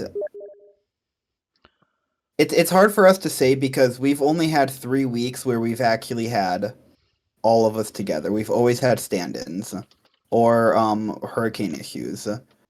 So we've unironically only played 3 weeks. Our very first week and our last 2 weeks. Um, so with that being said, I think I would have to say that it would be Team Krill because our first week we went against Spike and we did very very well. We 2-0'd there. Um, Second to last week we went against Chev and we went 1-1, and those were games that we were trying. And then not that it's like flame towards you guys, but we shot ourselves in the foot with our draft, which made it Yeah, very you very did. I difficult. mean, So that one it's kind of a hard game to account for. So of the teams that we played at full strength, Chev's team it was the one that gave us the most trouble. So I would have to say that it would be that team. yeah, I And then think Chef's team just is pretty to good. just also tag in here because Juke, I didn't get your opinion on this because I'm curious your opinion on this. Do you think that Hexy should have been allowed? Do you think that was like a kosher stand-in? I think that because of how the rules are, yes, it's fine. It's no big deal. I think that the rule needs to be expanded on in terms of if a player, if you think a player is better than they are, that's not enough of an excuse for them to not be able to play. However, I firmly believe the rule should be if the player is on a team in a division higher, you cannot play a division lower. I've gone and stood in for a heroic team before. If you were from a lower division, you can stand in for a higher, but it can't be a two-way street because you are playing games at a higher quality, you are playing better Dota, and you are playing at that higher quality because you know that you're capable of it. I think if you're not like rank sitting or anything like that, and your rank's not like static, and you're playing solo regularly, and that's your actual rank, I don't think the league thing should matter because we had Herbal play for us and stand in for Heart Run, and there wasn't like a clear difference like, oh, just because I think Herbal was like Ancient 4 and Heart Run was D1, and like Gav tried to deny the stand in because he's from higher league, but they changed the rule, and honestly I didn't feel like that was the slightest bit of an advantage having him I've over. I think I know there might be like exceptions in other players, but in the case that we had, there was no like it wasn't like it wasn't like an abuse of the rule or anything like that. I didn't feel like that was the case. just to chime the in here, just because I wanted to make my view on this clear to you. I think that okay, this is where I will feel bad for OTF. Do I think that Hexy's better than Amaze? I think yes, to be honest with you. Now, I think Amaze played great, in particular against the MHK. I think he did really good. However, do I think he's better? I would say Hexy's better. So it sucks when your stand-in is potentially better than the original player. Yeah, but that I think that doesn't always like sucks. you know Yeah, what I but mean. that That doesn't I take away from the Rhino issue. No, yeah, that no, it doesn't. doesn't. It doesn't. What But I I also mm, think that, like Duke said, I think that there should be something in the rules that should probably be changed. I think it's weird to have a higher division be able to play I down. think I think I that think does what seem weird, but I think that also in Hexy's situation, right? There was nothing against the rules. So once again, I think that's an example of how the rules potentially should be changed, right? Because in this case, it was totally fine rule-wise to have him play, which might have been Mhm. the issue per se if you think that there is an issue, right? so I'll chime in here and I'll say I think that one of the rules that they can make is if you've been like an immortal level player before or if you've been immortal recently, you shouldn't be able to play below like you can go from champ to heroic or heroic to champ, but not down to conqueror. But then again, like Gav was recently immortal, and he's like when I played against him, he was clearly not an immortal player, and I could tell. So there Holy could shit. be. All right. Fuck. I mean, I'm saying he's clearly not an immortal player. Like immortal is like is a very, very, very good player. You have to be a very good player to be immortal. So it's not like a knock on the guy, but I felt like he was his rank, like he was Ancient 3 or 4, whatever he was. Which is not like I'm not like Gav's not an shitting on the immortal guy. player. He's not nearly Yeah, I mean, that look good. at Agent Will. 3 Will makes used to be sense. immortal. Sorry, but he was recently immortal, and I thought Who was when it I recently immortal? Gap print was like on Savage, he was immortal like 2 or 3 months ago, and I don't know about that, man. he was. I mean, I saw Jesus it. I saw his Christ. No, rank. what I mean is that maybe I don't think he's like maybe an immortal level player. Maybe he just No, like he's not. No, no, like no. put He's party queued up to there. But what I Butter was gonna, bounce. because I don't want to cut off the discussion, but I want to like talk about it. What for me, what the issue was with like, because I understand why people think like, oh, Hexy's like better player. It's like it's like a buff to these guys, but like Hexy hasn't played like with like as long as like you know what I mean. Like Hexy hasn't played for as long with that team as Amace has. Maybe he's gotten games in with them, but like it's nowhere like the synergy is nowhere near like as it is with Amace or whoever is their mid laner. I think is it Amace or am I wrong? Yeah, it's Amy. Yeah. I Yeah. think I So, think the difference between Amace and Hexy didn't hurt you as much as the difference between having No, Rhino there instead of or exactly, Wild no, Daddy. no. Look exactly. at look at That's look the at He issue. got if you look at nerfed and they Amace's got the same games, thing. You know what I mean? Like he Yeah, got Amace's nerfed and was they got the same. like Amace was single-handedly carrying a lot of. So like yeah. I Amace was don't still think I playing think Amace really is, good. I think Amace is really good. I think he's probably one of the better mids, like top 3 or top 4 at least. And I don't think the difference between him and Hexy is so big to say that like oh they didn't have Amace, they had Hexy that he's like such a better player. I don't think that's the case. I think the biggest Mm. thing that hurts you is not having your main offlaner and then having someone who's like going a great build. Because like if you look at both games, like Hexy never gapped any like in both games. Hexy just had normal game. Like I mean, you know, what I mean? He didn't do anything. I mean, he popped off. I He can't say he he had a normal uh, game. I'm He he, popped he, off he talking. pretty played I'm well. talking. he played all right. I I'm will talking say about this just much. laning. Like, what I mean, like laning. There was nothing crazy though. It's not like he bunted It's was not 0 like and it's not like what 15. he You know what I did mean? couldn't be done by Amace. Like it's not like what he did could not be done by Mhm. Amace. Is what I want to say. But No, yeah, no. Like for instance, that Legion game, like you guys had him absolutely fucking dead to rights in lane, and then he got a couple lucky duels, like ganking lanes, where like he definitely shouldn't have gotten duels. Yeah. Like he kept getting duels where he should not. He should have had the worst possible game in that of all 10 heroes in that. He should have had the worst game, and you guys kind of just let him get away with it. And I do think a lot of that's attributed to having a stand-in, and not just. And I don't mean just Wild Daddy. I mean a stand-in in general. It's sometimes hard to communicate saves and like just generally like being able to like be in the right position for a Legion duel. Can I But so my stance on this, I did want to drop my stance like on the whole whether or not Hexy should be able to play thing. I think absolutely yes, Hexy should be allowed to play, and should new rules be made to quell this? Absolutely not. So my thing is that this can anyone name an any time this has ever like a similar situation has happened like this? This that hasn't happened. The only reason that this was a thing is because a couple people raised a fit about it because they felt like he was subjectively better. And yes, while you can make the argument that he is better, he is within the legal confines. And if you want to start making rules about it, shit gets really fucking sticky really quickly to where you're like, okay, captains now have the discretion to like try and argue as to why a stand-in shouldn't like a legal stand-in shouldn't be So this is allowed. actually something I wanted to talk about actually though. Yeah. Do you guys think that captains should have more control over No, stand-ins? Because absolutely not. here's the problem though. Here's the thing.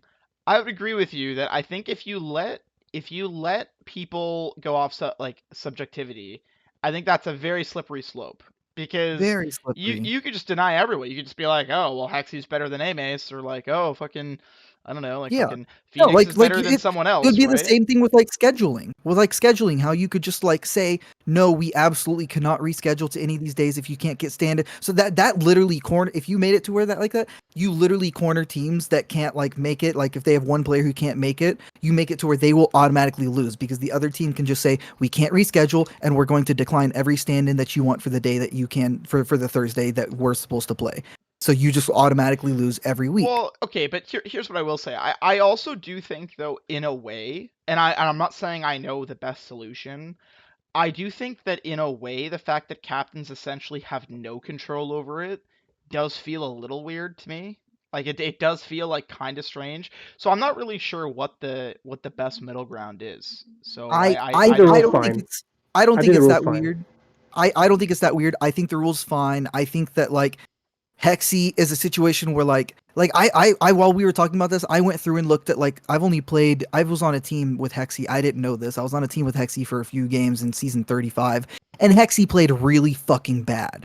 7-9, 3-8, 4-13. Really fucking bad. And I'm sure he's probably improved since 2022, but at the end of the day, he fits within legal confines. He's never been a fucking top 500 player in the region. It's I don't know. It just seems like a couple people raised a hissy fit and it became a bigger thing than what it is. If we're looking at it from that point of view, Killiua shouldn't be in this league. You know what I mean? Yeah. Let's just get him out of here. Oh yeah, no, Jukester knows. Back when when we were running Zoo League, fucking Killiua was fucking running through people.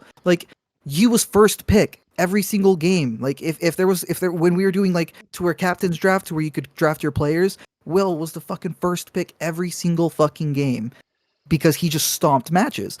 He's a really fucking good player, but he fits within the rules, and he loses. He does lose. The reason why I kind of argue that a little bit is this is where you have to have the admins involved in it, because Will stopped playing Dota when I stopped playing Dota and came back after I started, months after. So that he wasn't around for facets, he wasn't around for the map changes, he wasn't around for all this stuff. So Dota is a new game. It is, yes, you have some parts that correlate over. And that's why when he recalibrated to Ancient, and he wasn't lower because he was a good player. Sure, if he plays more, he might climb, but he still does play a decent amount, at least, of the game. And he's very slowly climbing, but he's hovering around the same thing. So, when you take a 2-year break, I took a 2-year break. I was 5K MMR. I came back, and I've been playing for 6 months now. I'm just now finally getting back to 5K MMR again, after that 2-year break. So it takes a while to get back in there. So, yes, I can understand where it's okay, he was an immortal, but that was 2 years ago, and there are players who are, 2 months ago that were immortal that are playing in here. If we're going to look at anything, it has to be that. You can't look at a person's peak from years prior when you have people whose peak is that same number, but within, the same month. It has to be, you have to start somewhere first before you can go back and comment on that. All I'm going to say is that a couple more games of PA5, dude, and you're going to be back to 5.2K. I'm getting ready. Once we get done here, I've got to take my dog out, and then I'm playing Dota. I might be going. Oh yeah, wait until you see the Muerto. I mean, yeah, I'm not gonna lie. When I said my computer's freezing, I was actually in a game of Dota. Oh, there you go. There you go. Okay, just to also ask though, because this is something, and once again, I'm not trying to shade at all, but Cafe, is it true that Rhino had internet issues? Do you? Because the reason I'm asking I don't know. The meme with the oh, it's a slice that he's going. He faked DC because it's for a slice of pussy. It's just because we were talking we have a chat, right, a Discord of our team, and he was just saying he's gonna have a girl over, he wants to stomp these games, blah blah blah, and then suddenly there was these internet issue factored in, and that's where I'm not gonna doubt him. I'm just gonna say he had internet issues, but it just comes off as extremely odd that he has internet issues. He doesn't want to use his you're gonna be able to have if you can just hotspot with your phone. I don't know if anyone's ever hotspotted their phone connection to their game. I have. Yeah. I mean, it's pretty terrible. It'll give you packet losses and stuff. No, but here's what I think Cafe is saying. I don't have that. You see, I don't have that. If you're really close to the router, you won't have it. No, I'm talking about hotspotting your cellular data to. I would agree with you. Okay. I would agree with you. I think you can play in cellular, you know what I mean? And you won't have packet loss. So by what you're saying, you are implying that he also wasn't involved in any drafting or decision making. No, he wasn't there at all. He wasn't there all night at all. But to be honest, he could have flaked for some pussy. But the thing is, I feel like he what I've seen of Rhino is he takes it AD2L pretty seriously and wants to win. He always wants to win. I wouldn't think he was for some pussy. And we're kind of getting we were like had like a slow start, right? Where like I was playing, I don't even know why we played like that at the beginning, where I was playing support, like I was playing 4 and not playing a core role. But I suggested like after a 0-4 start that listen, um, I know Greshman is like Greshman is basically always playing 4, like so like I didn't understand why I was playing 4 and he was playing carry. So I just said like we should just swap. I should go carry and you should go 4. And we did that, and then we just started playing a little bit more loose. Like the voice comms were not as tense and just became more loose, and we were kind of like catching our stride. And that's where you can really see like a team evolve, right? Is when you get like more games in, and it just like you're slowly building momentum to where like you come into like playoffs and you're just a train, you know what I mean? And nothing can stop it. And that's what felt like was happening, because obviously there's like still like you can look at the games and be like, oh, like it was like really close in these games against Jackson 5, or like, but in our mind, you know what I mean? Like that's like if you're not looking at it from like a statistical point of view and you're just looking at it for like in a game point, like a gameplay point of view, like us in those games, we were like, if they try to go high ground, every time they try to go high ground, it's going to just be a mistake, because they cannot go high ground right now. And they did it, and every time they did it, they got punished. You know what I mean? And that's like that. You only get that feeling when you start getting into that groove, and that's what it felt like. And then like the momentum killer was like Rhino had the internet issues, and he could not get them resolved, and we had a stand-in that, I mean, just wasn't really on par with the like what Rhino gave us. So I just yeah. think two things to comment on this. And once again, I'm not going to deny the validity of the internet issues. I have no proof. I'm not going to deny that. I agree. I think Rhino takes AD2L very seriously, so I have no reason to doubt him. I'm just going to say two really quick things. Number one, you tell me you can't hotspot. I don't know. Like Cafe said, There wasn't an actual answer to that. Just to like yeah, answer like I you, feel like you could we just suggested fucking it, but it was hotspot. like I'm going to make the hot take and say that I don't think there was an internet problem. So when he messaged me for me to stand in, he first messaged me on Steam. And I don't know, most people don't fucking use Steam on their phones, first of all. And if it was just an internet issue where like maybe his hotspot's not good enough, maybe he doesn't have hotspot, he would have been, and it was an internet issue, he would have joined the call with you guys and he still would have been there helping you draft or, kind of helping coaching a little bit. I And will he also wasn't mention in too. any of that capacity. I will also mention too. Once again, not saying anything. I'm not gonna co-sign that hot take, but Listen, I'm just it's gonna reasonable. mention. I'm just gonna mention too. I know that he was very upset about the fact that Hexy was approved. I know he was. I'm Mm-hmm. positive that he was. Mm-hmm. I think it's very coincidental that on the night of your must-win series, and you're pissed off about the fact that Hexy's even approved to play, that and you just mysteriously have internet issues that you can't hotspot. I think it's very weird, and I think that the vast majority of the league thinks it's very weird. That's all I'm gonna say. Mm-hmm. That's all I'm gonna say. But It's a I bad have, look. It's a it's bad a look, bad Rhino. look. It's a bad look, and then you combine that with the fact that you get Wild Daddy Archon 4 to stand in with you. I just think that's a bad look. I don't Yeah, know. dude, no. I That's honestly all I'm I Listen, gonna don't know say. listen. anybody, man. I don't know I any of you guys. So I me, like I when love people, Rhino. I've sorry, played a go ahead. lot of games with Rhino. We played like 2 or 3 seasons together. We have a championship together. I love Rhino, but I will call him out on his bullshit when he's speaking bullshit. And I think this is bullshit. I don't think he had internet problems. I think most likely he was just really he was so upset that it was like a form of protest where he's like, I'm just not gonna play. If Yeah, I that's don't. the case, Do I you feel have bad for you guys Maybe because you that's know him kind of more him than giving me, up on man. you Honestly, guys. I don't really know Rhino that much. I the only reason why I'm playing AD2L is, first of all, is because Blunted asked me while I was like I said I'm retired. Blunted asked me like when he got banned to play for him, so I came and I stood in, and then we kind of ended up going pretty deep until we lost, and then he asked me this season because they needed a player at the end. And but Rhino, like my first interaction with Rhino was telling him that he was like washed, like that. Like I'm gonna keep it a stack. I told him he played like a Monkey King offline game with me, and I was like, and I was like, this is the 4th time. What the fuck, dude? You're so what? You know what I mean? But I'm not saying it in like a flamey way. You know what I mean? I'm just saying it like I'm just Yeah. keeping it a buck. Like same thing during the season. I told Rhino like, listen, bro, like we can actually make something happen, because when we started winning, I told him like we can actually make something happen, but you need to start playing the game. You know what I mean? You need to be motivated. You need to be motivated to actually play. You know what I mean? And Yeah. it kind of kick. You know what I mean? But you do need a kick in the ass sometimes. Like you do need that little kick to get it going, you know. And I wasn't being flamey or anything. It's more like on the side of like, dude, I'm just gonna tell you. I'm gonna keep it a stack. I'm gonna tell you how it is, and so I don't know him that much. I'm like, he doesn't want to play against Hexy, or like Hexy, this guy's too good. Like, first of all, like I don't know any of you guys. Like I barely know any of you guys. That's why I just shoot shit in chat, and I don't really give a fuck because I don't know any. But like I don't have any pass with you guys. I just see a bunch of people yapping, and there's all these like self-justified egos, and like, oh, we're gonna win this season. You guys are Gamers are shit. We're crazy, gonna man. suck. You know what I mean? For me, that's just crazy. That is out of this world, bro. Like, dude, we're talking in a beer league, bro, and these people are acting wild as fuck. So I'm No. obviously gonna act giga wild too. You know what I mean, dude? Like, if I'm gonna act, if people want to be this wild, dude, I will be wild. Like, I'll be the wildest. Like, Hey, I'll be that guy, man, because I just it- enjoy it too. But just that people take themselves that seriously, it's just crazy to me, bro. So, yeah, you can go ahead, bro. I had a question for you. Go ahead.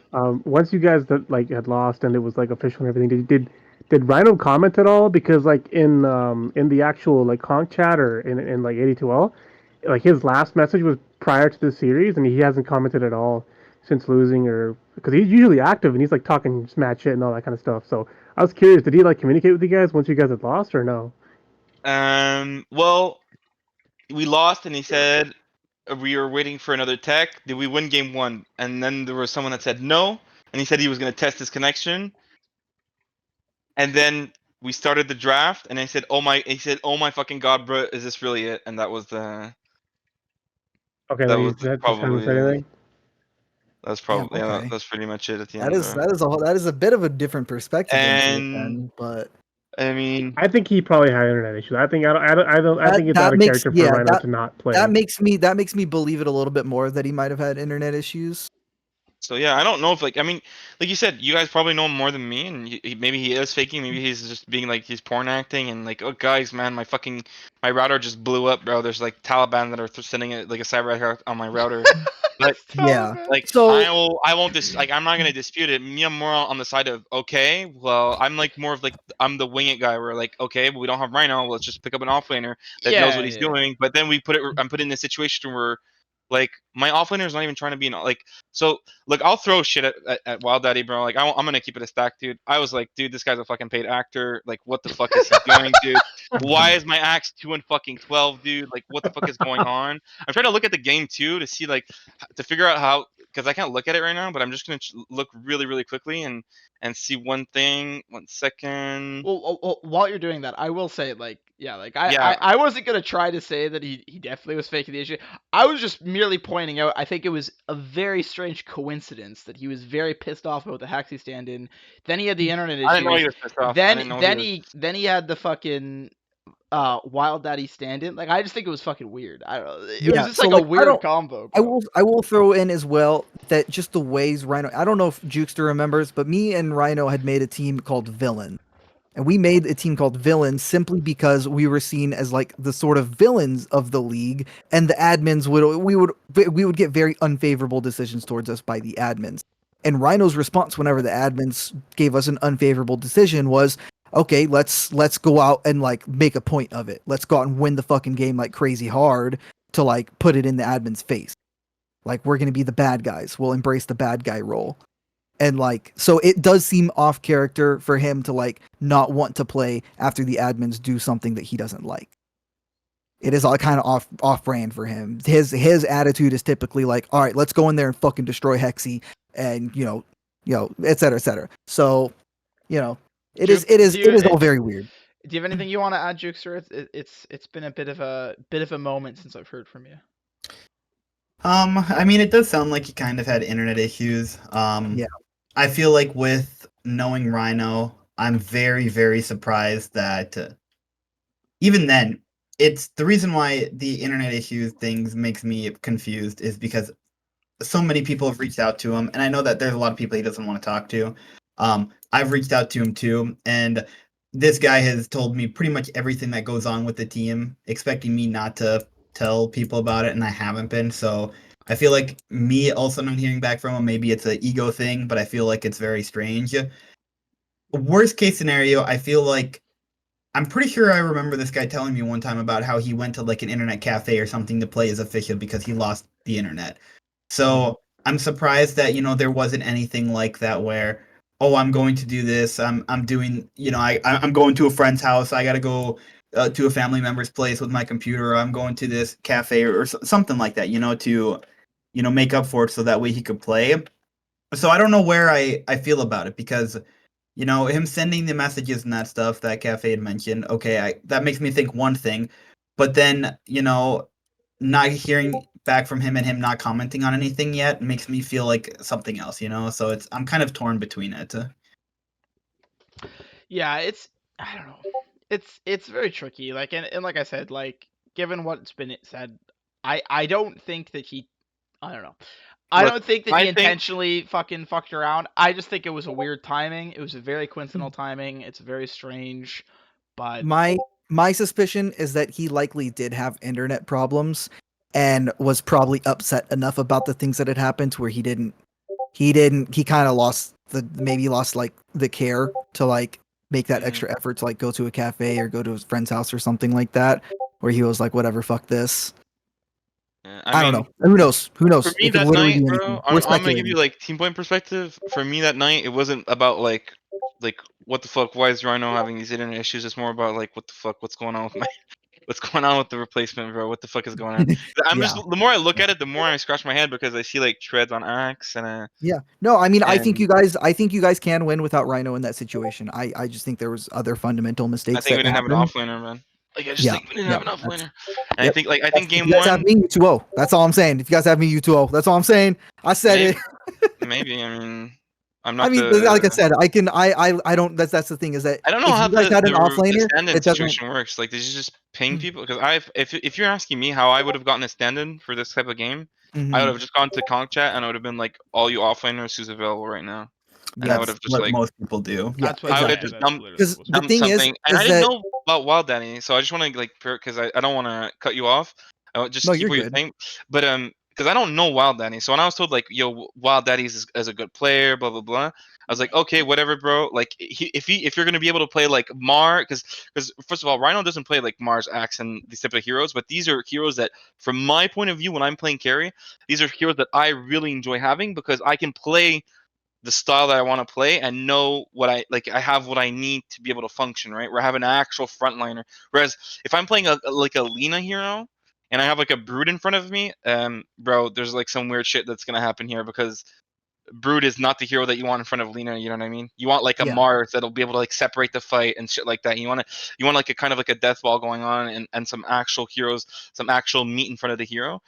And I thought we were gonna get that, man, and then I ended up getting like a paperweight axe, and the ogre was just fuck. Yeah. I can't Yeah. even. No, I There's mean, no words, bro, to talk about Radiant's ogre, bro. I'm like, you guys were playing good enough to where you win with like an average Well, offlaner. that's that 100%. that's what I was saying. Like that's why it was so upsetting that Rhino couldn't play. I mean, like because like once again, Oh, if Rhino plays, you guys win. It's I two think zero. he could have played 100%. So like that's Yeah. what like that's why I'm saying the internet issues are like Yeah. shitty. But like I think if Rhino played, I think that series could have It's gone 2-0. either way. Yeah, like I really It's like even with yeah. Hexy popping off in that first game. I think you guys were close. Like I really think that if he That's the played, that thing. you guys could Hexy have won doesn't pop that. off in that first game. Hexy has a bad lane because he's playing Legion into co-op, and then he just fucking like he turns around, tries to go ganking. Rhino doesn't make the same mistakes that Wild Daddy does there. If you I have an think offlaner who can he prevent got those fed off of duels the from axe happening, too. I think he like went and just dueled axe like 4 or 5 times in a row, and then yeah, he started dueling exactly. other people. Yep, I think he got that first item blade mail, walked up to Axe, pressed blade mail, pressed Q, and got duel like 3 times in a row, 3 or 4 times in a row at the start of the game, and just snowballed from there. And I'm sorry, Rhino doesn't make those mistakes. Again, I don't think Wild Daddy's a bad player. I think he's a good player. I just think that like he kind of griefs himself. And I think he kind of owns up to that a little bit, but he's I didn't know also a this guy little was not staunch and a like that's off just the lane way player, he bro. plays. I would have Yeah. been so. I mean, I would have just like probably said something had I known he wasn't an offlane player because Yeah, that's it's like very his puzzling. least comfortable role. Like he literally said that's like his least comfortable role. Like he plays Well, I every other. wasn't aware at all about that, man. Honestly, in my That mind, I was that's told like like, the only thing that I think was sus. Like that's what I was saying earlier. That's the only thing I think was sus, which is why I even mentioned this whole like internet thing. Because like the fact that he got that recruitment is the only thing that I thought was like, bro, really? Like like that's the like I don't know. Like that's the only thing I thought was a little bit weird. But Yeah. Anyway. I think Rhino just kind of. I honestly, I think Rhino ran out of people that he trusted to find. I'm guessing he might have some sort of relationship with Wild Daddy to where he trusted him. He didn't ask Is what I'm anyone from guessing. IPA's team though, really? Like Yeah, I don't know. I I don't don't know because know. I think I was the first person that he messaged, and I understand why. But like, if he didn't decline you, I'm playing. It'd be me against you. It would Like literally be instead of Hexy, you, Hexy, it'd be you, and instead of Wild Daddy, it'd be me. like the Yeah. first 16 minutes of the game, Hexy had like no game, and then you can like see his Mhm. gold start jumping because it starts Yep. getting kills. But like it's the like let's say you go to like I think it's like 14 or 15 minutes. The net Mhm. worth is blunted is omega high net worth. Yep. Sanking is right behind at 5. Oh, not right behind. Like blunted at 7k. Sanking is at 5.9k, and I'm at 5.848. So there's like 50 gold between me and Sanking, which is like whatever. He can start farming camps faster than me, and I mean I'm just a bristleback. I'm just gonna start once I get ags. You know what I mean? That's when I can start giga farming stacks and stuff. And then like for some reason, I mean, Axe's net worth kind of stagnates a bit because I think that's when Hexy trying to like kind of ran a train on him. Yep. Yeah. I just Yep. want to quickly ask here. And by the way, if any of you need to go, like definitely feel free to go because this has gone on even longer than I thought. But I just wanted to quickly mention really fast here. Obviously skeletons did win, so congrats to them. I think it was not the result that people expected. I expected Um, it. you expected it. I'll give you Yeah. props on that. You expected it. I think a lot of people did not expect it though. But did you expect it before Um, the Rhino situation? Like Yeah, yeah, before the yeah. Rhinos? I did a power ranking as soon as season concluded before tiebreaker started, and I had them at number 8. yeah, it's No, but true. what I mean We is did. like the prognosis of the game of the game. Like you expected them to beat us while we had Rhino. Yes, Yes, I did. yes, he Yes, I did. did. Okay. Yeah, he did. So I guess my question here is that they did 2-0 the fan club fairly convincingly. It is unfortunate because obviously they didn't have their their shot caller, their highest ranked T-Wubs. It was a pretty convincing 2-0 shellacking with Amace. He played very well, honestly. Um, but I guess, do you guys have any opinions on what you expect from the skeletons moving forward? Because I do think that besides Ameer, I think most people thought they would lose this tiebreaker. I don't know. I think they're these guys.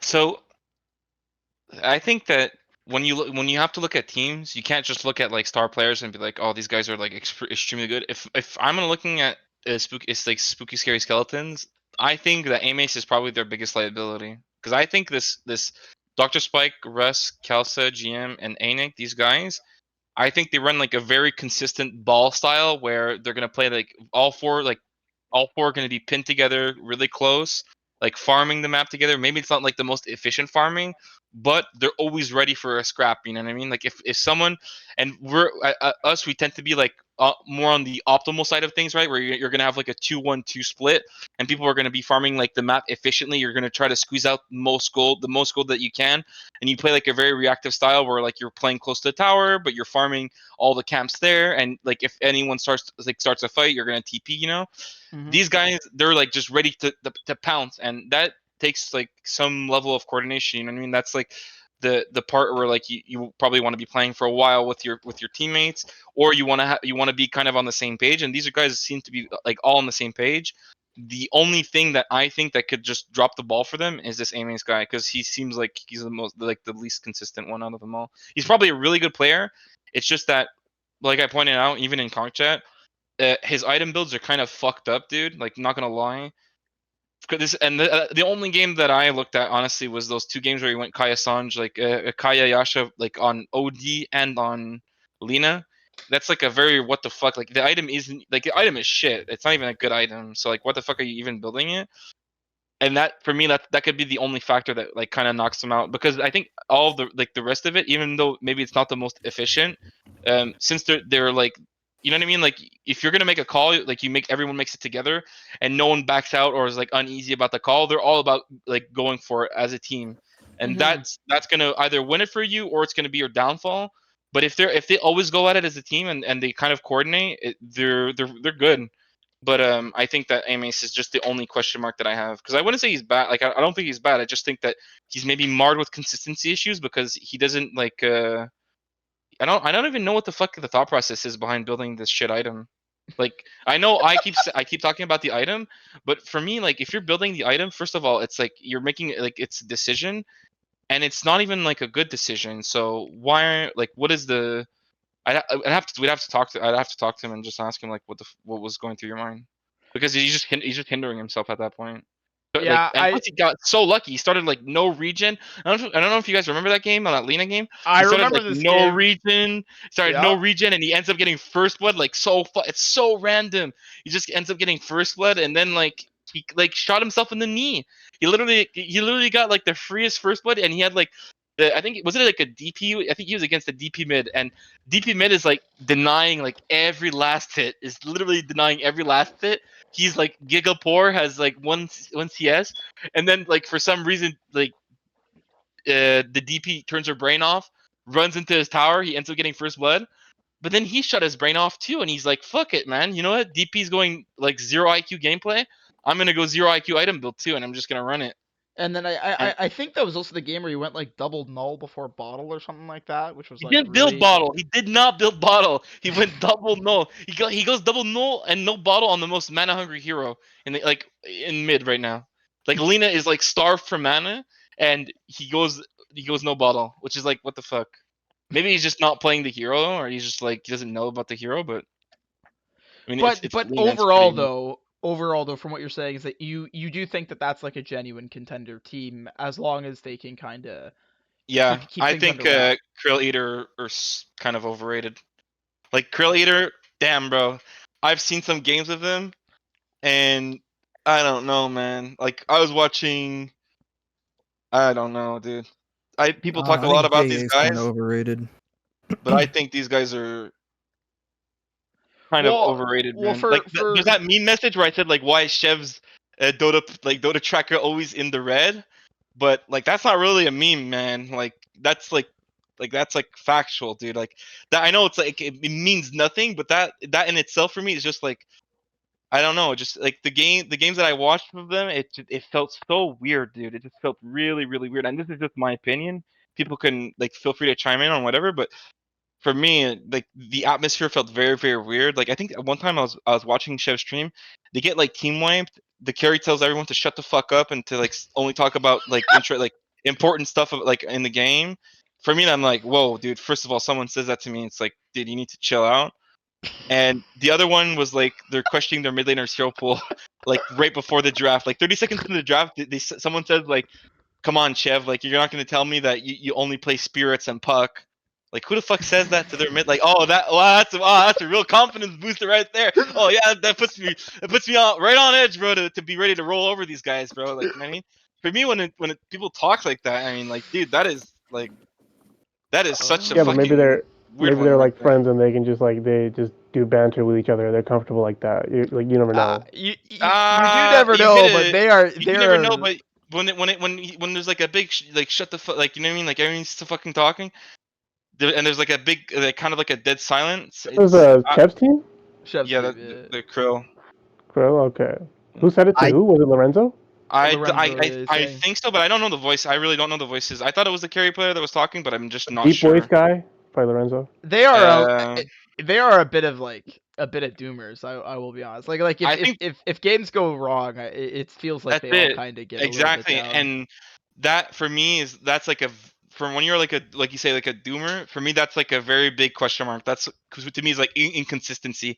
Whereas when like we're really behind, I'm always like emphasizing like high ground, you know what I mean? Like high ground is where we're gonna fight, guys. Like we're gonna turn it right here, you know what I mean? Like it like me and Blunted or like me, Blunted, Gresham, because we're the most vocal, and Rhino, we're very like you know what I mean? We're trying to like put our like hype ourselves up to be like in a position where like we're confident about what's about to happen, even though we know we're kind of on the backbone. Whereas when I hear like talk like that, for me, it's like these guys are like a pin drop away from disbanding, or like you know what I mean, like the bubble once it pops and they lose or something, it could just blow over at any minute when I hear comms like that. When But I we're mean, again, maybe they do know each other. I don't know anybody. I just thought it was fucking crazy when I was hearing it. when we're like on the edge and like not doing good in our game, most people on my team are fine, and then there's Heartrun who just like turns on Russian trap and then like deafens. Crazy, dude. I do that too. But I mean, the only time Yeah. there was ever like an actual argument in our team was against when we lost game 1 against the SSS the first time that we faced them when we got wiped at the Roche pit. I had called to do Roche, but to wait for it to swap sides. And then Rhino like emphasized because we had done like a gank and we were all beside Roche. He's like emphasized on the okay, we should do Roche now. We do Roche and we get like stomped into Splitter and to just shit on. And after the game, I was like, I just like you know what I mean? Like I said, I kept it a buck and I just said like fuck it, dude. I kept saying to wait for it to swap, and you didn't want to wait for it to swap. And then he was telling me like, but the game is still winnable. But I was trying to explain to him it's a different game at that point. You know what I mean? Like the game would have been completely different. Like we don't even need to go through the scenarios that we went through after that splitter happened, because if we just wait patiently and we do the like the more calculated approach of what like we should be doing, then you're just gonna be in a better position and we're gonna secure Roche and yada yada yada. Like this shit won't happen because obviously the game like I was more like in a doom state after the splitter. In my mind, I was like, game's just fucking Jover. But like when you look at it from like a higher point of view, when you look at the replay, we could have probably still won that game. But in my mind, it was just like, dude, what the fuck happened? Why the fuck did we do this? Like, you know what I mean? I couldn't get it out of my head that we fucking gave them a giga throw like that at Roche. It was just like, I don't know. For me, it was like such like an impatient call, and that's something that I talk to Rhino about a lot too. It's sometimes he feels like he does like these snap call decision things where he's like, go go go go now now now, and it's not really like thought through right. And but so because sometimes that type of like that type of instigation is good, where like you want someone to be able to shove it in your face and tell you like to go, but also like I'm more of like a calculated approach where it's like I mean, if we think about it just maybe for a second longer, we would know like this is probably not what we should be doing because there's all these other things that could be happening, you know. Or like in that situation, we could have just waited for Roche to swap on our side of the map, and we would have had like they wouldn't have been able to TP to the outpost, and we would have already had control of the hill. You know what I mean? So ET wouldn't have been doing his shenanigans with the stomp. So that was the only time that we had an actual argument, and I think Rhino talked about it on a podcast, or he talked about it somewhere, where like me and Rhino were arguing, and Bunted, who's like a super chill guy for those who've ever been in voice chat with him, he just told me and Rhino to shut the fuck up, stop fighting. Dude, the guy is like pipsqueak is not a good term, but you know he's like he's not shy. He just doesn't talk a lot. He's just like he's just chill. So he told everyone to shut the fuck up. Man, I was like, yeah, he's probably right, dude. You probably just need to shut the fuck up and go to the next game.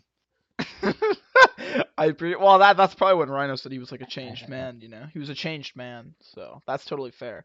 But listen, I think we've had this go on pretty long. I just want to quickly before we end it off. I just want to see what you guys think is going to be the outcome of the season, and I think this is a good kind of group to do it with because at least two of you guys are already out, so you're completely impartial. Ameer obviously is just going to say animal enclosure, Can you so fuck it. can you But send me the like the remaining teams that are yeah, or like I, just I like could just say them for you if you want. So it's okay. Spookies in still, obviously. They're the lowest seed. Savage Spirits is in. Team Walrus Eater, which is Chef's team. Slow Twitch Muscle Fibers, IPA's team. Animal Enclosure, got Ameer here. Zealous Gaming, Jukes Angels, and SMD, which is the Wild Daddy I think teams that have better team fight are gonna win. Like that's just team. I think that right now it's all about like the team cohesion aspect of it, and it's not these teams that like one lane dumpsters a lane and then it's like unrecoverable. I don't think that has any value right now in going forward into these playoffs. I think that like we as a team, like if you look at OTF, we're a team that is consistently like always outlaning the like you know what I mean, like we're always outlaning people, and then we just have like these idiosyncrasies where like the team's not connected, there's issues, you know. But I think that the teams that are true Dota teams that are actually like you know what I mean, that are actually that have like that bond where they're actually playing as a fucking team, and they're not scared to like run as five, and everyone is confident in each other. Those teams are gonna win. I think like a team like Krill could they potentially get stomped by a team like SSS. Because when you look at Krill, I think that they're not on the same page. Like they're not always on the same page as each other. Whereas teams like SSS are always on the same page as each other. You know what I mean? Like if you see a support showing, You don't go and you fucking try to solo kill a support against SSS. You know that there's fucking 3 other people with that dude. You know what I mean? That's exactly that. You know, when I was playing against them the second time, I knew exactly what the fuck was happening. I see their mid laner by himself though. I see this Hexy guy by himself, and I saw him when what he was doing as a Legion game 1. He was fucking going crazy, where he would just show by himself. I knew when I was playing mid against him, okay, I'm just gonna run at him and kill him right now as Lena. But when I was looking at the supports, but oh fuck no, I'd back off. You know what I mean? Yeah, I yeah, think that there's other yeah. teams Like a though hive where mind. it's not like that. Some teams it's like there's gonna like the game's going badly. There's a little bit of tilt that starts happening, and your 4 just shows on a lane and starts farming a creep wave. You know what I mean? And then just gets bopped by the other team because the other team's like, bro, you haven't played like this all fucking game or like all fucking season, and then you just show up like that. So I think that teams who are like extremely close, and this Wild Daddy guy, like he's like I said, he's probably more of like a system player. If their team is really that good, they can end up bopping out all these teams that are supposedly the better teams or whatever. And I don't even know, like I don't know this Kilo guy. I don't know. The only guy I know is IPA because I did in houses with him. Like he kind of knows my background, and I don't know any of these other players, dude. So I can't even base myself off of these guys are insane players. I'm just looking at it from a team point of view. So If I you see think overall, like the teams that have the best kind of team play probably are going to be Absolutely, bro. have like a good This chance of patch winning. it's all about that. The team play, bro. It's all about. It's like this patch is all about team play. Even more, it's about like team play coming from your off lane because like your off lane is gonna be like your initiator. You know what I mean? Initiator, front line, etc. So it's like everything kind of mixes together. So for me right now, this on this current patch, it's definitely the better team play teams that are going to win because I think Okay. there's been some patches where your mid laner it has a 4-0 lead on the other mid laner and it's just kind of GG. You know what I mean? Because the mid laner is just Yeah, so fucking far they're ahead, and like the even controlling one, right? Yeah. Whereas in this one, it's more like who like can the team kind of take a good fight together, and that's more of a exactly big deal than the because actual individual player kind of stomping, right? So yeah. yeah, no, I I I have agree a with it. I have a prediction. If I think if Jukester tries and doesn't troll, I think they win. I think they're Who's just on they. Jukester's team? It's a him, Killiua, Mr. Worldwide, Milkboxy, and like some other guy. Milk Healer, Um, Bugsy and who else? Hibe. De La Hiba, yeah.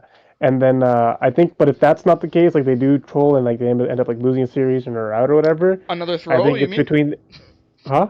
Another throw, you mean? Yeah, another throw. I think there's 3 teams that can really contend. I think it's us, IPA Stack, and Chef Stack. I think those So 3 teams are strong. what's your team, Amer? Who's on your team? It's Animal Culture, AE. Yeah, I It's mean, I played on AE, so wasn't Bunted on AE last season when it was in Warrior? I don't know. He might have been. Okay, who's on I'm your gonna team? drop. My team's Nate, me, Gentleman, or he's called Appa, and Heartrun, and Doity. But Okay, no, I wasn't just on. to interject there, Mango. It sounds like you want to No, head no, no, out. no. I was saying I'm gonna drop my take as to like how I think the season's gonna go because I Okay. have an unbiased You mean opinion on playoffs, things. right? Yeah, yeah. Yeah, yeah, the playoffs. So first round of playoffs, Jukes Angels against one Zealous. of those 3 teams. Zealous, Or is most it likely. Zealous? Most likely Okay. Zealous, I think. Who's on Zealous? Who's on Zealous? Who's on It's Zealous? gonna Nigerian be Whites. Jukes Angels gonna win game 1. Zealous Gaming's gonna win game 2.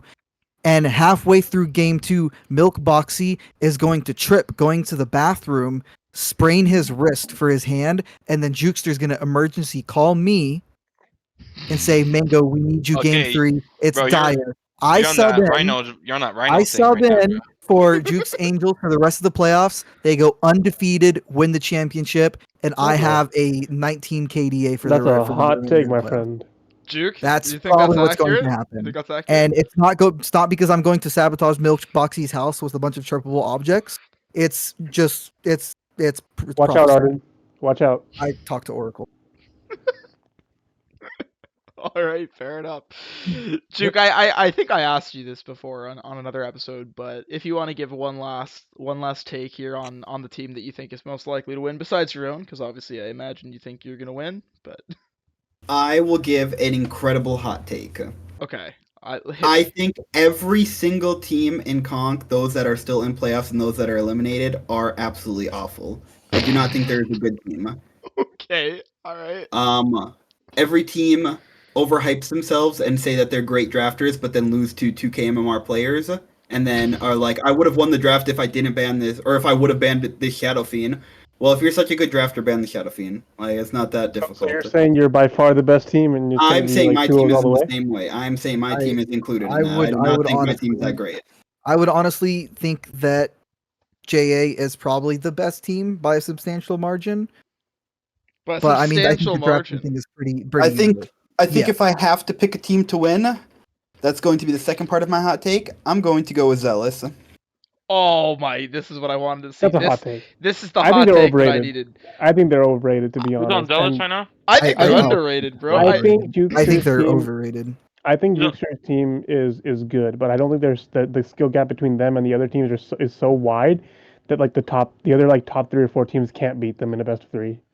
Zealous, by the way, for Cafe, it's Nigerian white, PG, perch. I forget the other. Fuck, I wish I remember the other ones. They're You can they're see all the team names, by basically the way, on AD2L Cafe. they're What? Who's on basically it. a friend stack though. Is essentially Here, I'll they're show like you. Hold lower on. ranked, but they're like a friend stack. So. Yeah, I see. So, dude, those are the most dangerous stacks, man. The people that have been playing together for a while, those for me, when it gets to like playoff period, and it's no longer like best of twos, and it's actually like best of fives, where the meta evolves, you have time to fuck up and readjust. Those are the strongest teams for me, man. Like I said, I think when you actually have like a playoff berth, and it actually becomes like draft is it's like a mind game, right? Where like there's obviously a meta before you get into the draft. Then you see what people are picking as comfort, what they're counter picking with, and that's when the actual like game kind of starts.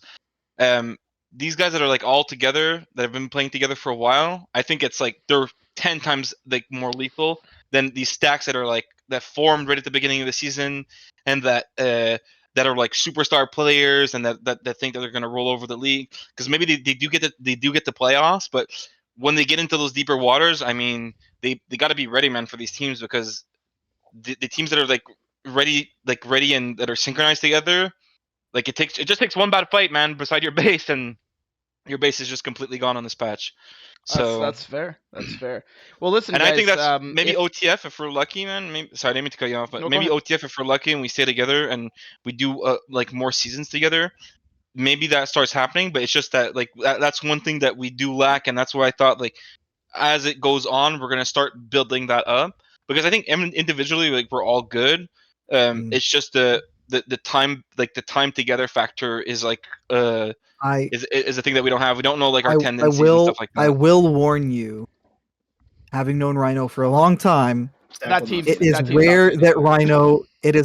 Rhino keeps a team. I don't think for a he's gonna play single next season. season. So Yeah, like I don't think he's he playing doesn't either. seem motivated by Dota. I told him I told him midway through. I think like I look at his profile and I saw that he hadn't played like a game in a week, and I was like, bro, just gotta start playing, bro, if you want us to win, because I think that you do have to kind of be in tune with the meta. And him not being in tune with the meta, and again, meta is like a strong word, right? And I'm not saying he has to go and play the best offlaners. I'm just saying he needs to be in tune with the game, what he should be doing, like little quirks that he thinks are good. You know what I mean? Um, and I just think that if you're coming away from the game and you're coming like onto a patch and you think it's the same game every time, it's just not that's just not the truth, right? And I think that's one thing that kind of hinders Rhino. Is this like I think he's like a very motivated, like his base of how would I say this? Like one of his stronger skill sets where he becomes like a really good player is when he's motivated towards an objective, right? And Mhm. when he's not motivated about Dota and he's not like active, I'm not saying he has to grind the game, but when the game's not on his mind, I think that's when he's like like it kind of faults him. It puts him in a weak position. Well, yeah, no, and that's well.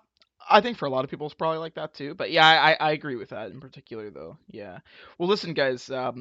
I think we should definitely stop it here. This is the longest episode by a country mile. So I think this is a good spot to stop. I appreciate you guys all coming on. If anyone has any last minute things they want to say, go ahead and say it now. But otherwise, we're gonna be signing off here. So I don't know if anyone has a last minute take here. Juke, you got anything to add? Last minute. If I'm 2-0 in grand finals, I'm picking PA. All right. Get ready with your tickets. I don't care. Thanks for having us on, Phoenix. Yeah, no problem, guys. Appreciate you guys coming on, and we will see you guys back next time.